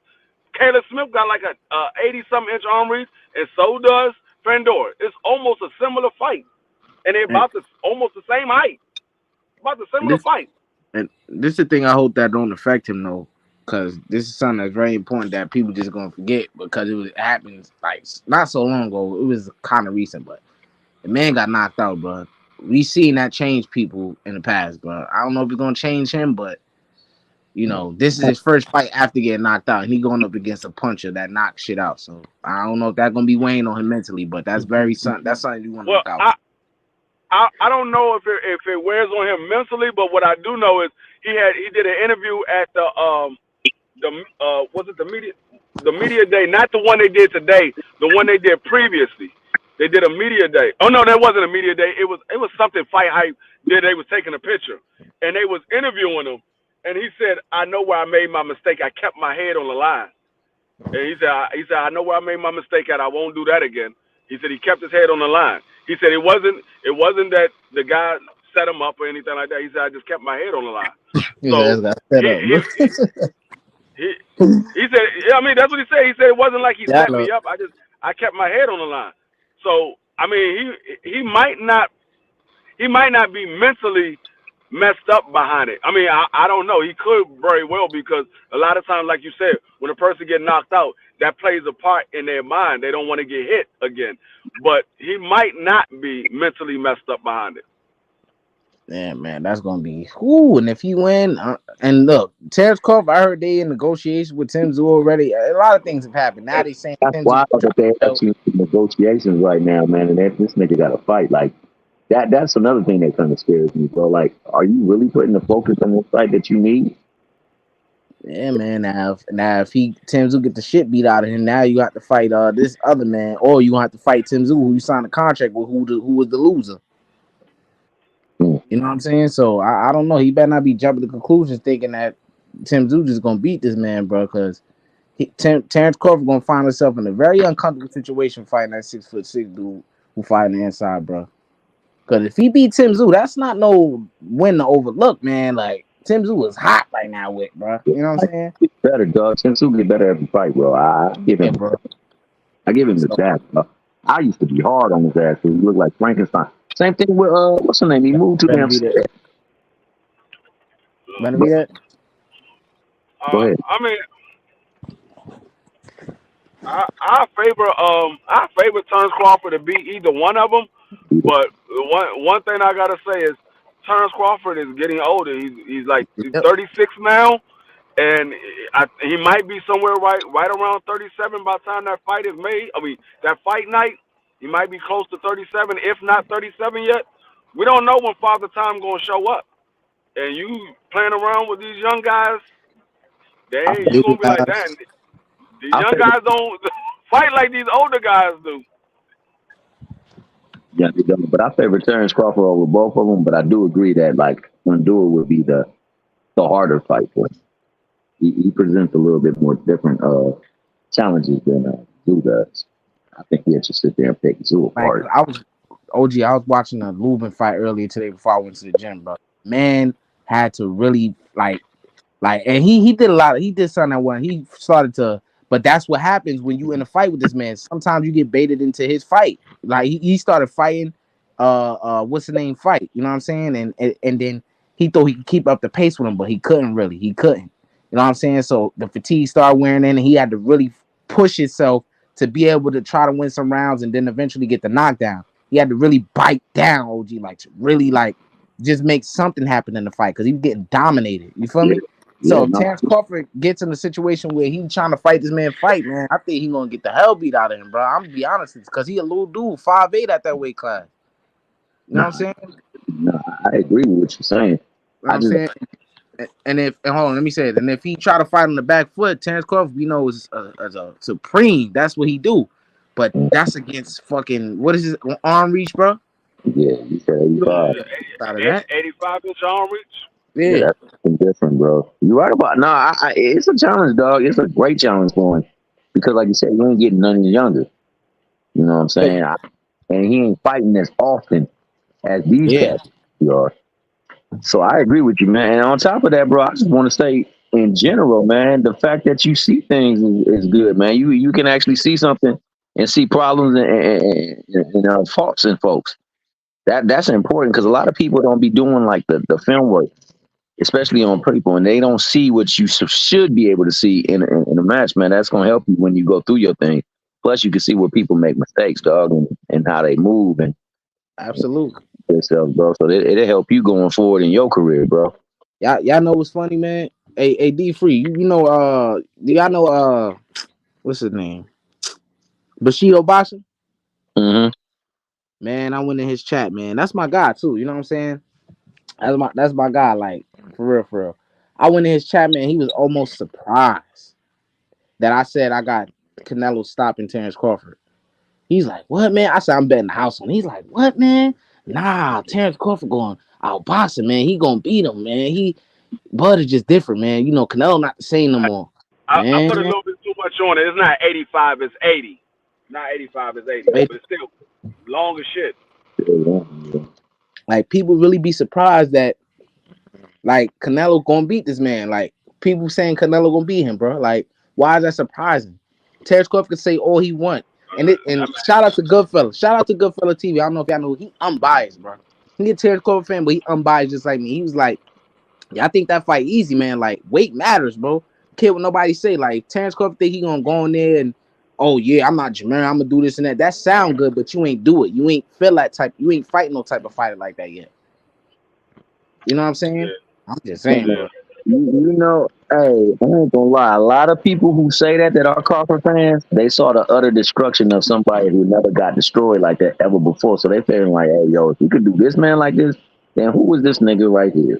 We'll do him the same way, but that's a different animal up there, A bro. lot of people were saying that Errol Spence gonna beat Canelo, so that's why Terrence Crawford beat Errol Spence. Oh yeah, he definitely gonna beat Canelo the way he just beat Errol Spence. That's the logic with a lot of these dudes.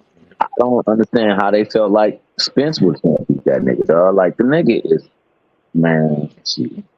All I gotta say is they just need to go watch the fights, man. See how this nigga freaking take punches. Like this nigga can really take a punch. And on top of that, he take punches that he didn't even see coming. This nigga over here snoring in the backdrop. And Oh, wow. you know, hey man, I got nothing but mad respect for Tracy Crawford, but that's a big difference getting in there with that man. Yeah, there's a big difference.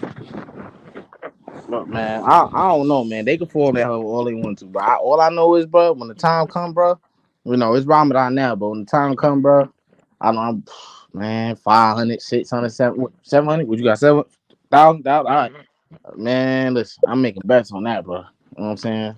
Yeah, because you gonna put him out because there's so many people who think that he's just gonna go walk through Canelo, and that's wild, bro. All type of people in my comment section when I made a prediction video on it, or I was saying Bud don't really want to fight him. They're like, "Oh no, he gonna beat him. He gonna knock him out. He gonna destroy him." I'm like, "Yo, these people going crazy after he beat this man Spence. He gonna do this. He gonna do that. Canelo, all he do is come forward." Yeah, that's what Jamel thought. Him and his girl sitting up there laughing. Oh yeah, all he do is come forward. I'm gonna do something different than Caleb Plant. I'm gonna move more, move more. That's what you're gonna do. Move more. You know, moving got him tired, right? But you're gonna move more. Slow, idiot. But you know, got his ass whooped too. Crazy, man. Oh, that was the sequence where he was on the I think it was the blue corner turnbuckle where he was right by it. Man, my man fired off like 3 punches on his shoulders. You could see him squint on the 3 punches on the shoulders, bro. Like it hurt. You could hear them bad boys sound off. I'm like, oh man, I don't think he's gonna fight tonight. Because that dude squinting on some damn shoulder punches. Yeah, Like man, the beast that Canelo is, man. That's why I say. I mean, I don't know how you feel about it, but I think if Benavidez get in that ring with him, he gonna find it very difficult. And I think he gonna sit down on the seat of his pants. He just I might. don't know, man. He might, maybe, but Or he might get Canelo, beat to death. He might get Canelo don't like something he see with that kid, though. That's what I do know. He's just too big, man. You know what I'm saying? No, and in that case too, bro. If they not No, gonna, it's not that BVO because what's the name was like almost 7 feet, bro, and he beat his ass. So it's not he just too big, man. what are you talking about? Callum Smith, brother. I mean Callum Smith. I mean I said his brother.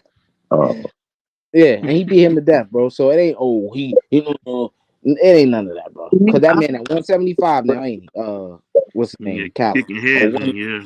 I think Heavyweight. he's critical, bro. I think he don't want to lose the Mexican fans, and if he lose that fight, then he feel like he might lose the Mexican fan base. But I think he gonna fight him, and that's gonna be his last hurrah if Benavidez keep winning. I think that's gonna be his last big money fight, and he's gonna get up out the game on that bad. Well, that's what I feel. Just like I Man. feel ain't gonna fight all them people that he said he want to fight. I feel it's gonna happen. And the Saudis, I don't know what the Saudis on, but they said they don't want to put up money for it. I don't know why, but they want to see him fight Bivol. That fight is ass, right? Like I don't. He's gonna get I think past Beef. you know That what I'm saying. sound, it sound good, man, but we'll see. Hey, but Yeah, man, it was great rocking with you guys, man. Nothing but respect and love for all you brothers, man. I'm gonna pull off for right now, man. Great stuff today, though, X, man. Great stuff. yeah, man, absolutely. Shout out to you, man. All right. BDO, much respect as always, man. Go over there and get your Z's, bro. You ain't gotta wake Oh up, yeah. man. BVO, the honey bun man, the honey bun man over there. The darkest man in New York got something to say as always. All Hey, right, You see, peace. for sure, though, X on. what you say, Tom? Yeah, I was just gonna say, man, learn from these Mickey Frickies that went before you, man. The stuff that they did that put them, because that nigga, like you said, AB, a perfect example of wasted talent, bro. That nigga has so much talent in him, so much promise for him, and unfortunately, he chose to make the wrong decisions, dog, and it ended up biting him in the Yup. wrong. That's my guy right there too, He's man. I still used going to to the Hall watch of that shit. Fame though. Oh, for sure. His resume, man, that Mickey Fricky resume is granite. It's written in stone, dog. That nigga done fought hitters. So, and it ain't no shame in who he lost to, bro. Like real talk. I think the Ain't only problem with him, man, he didn't have nobody to protect himself from from him. himself.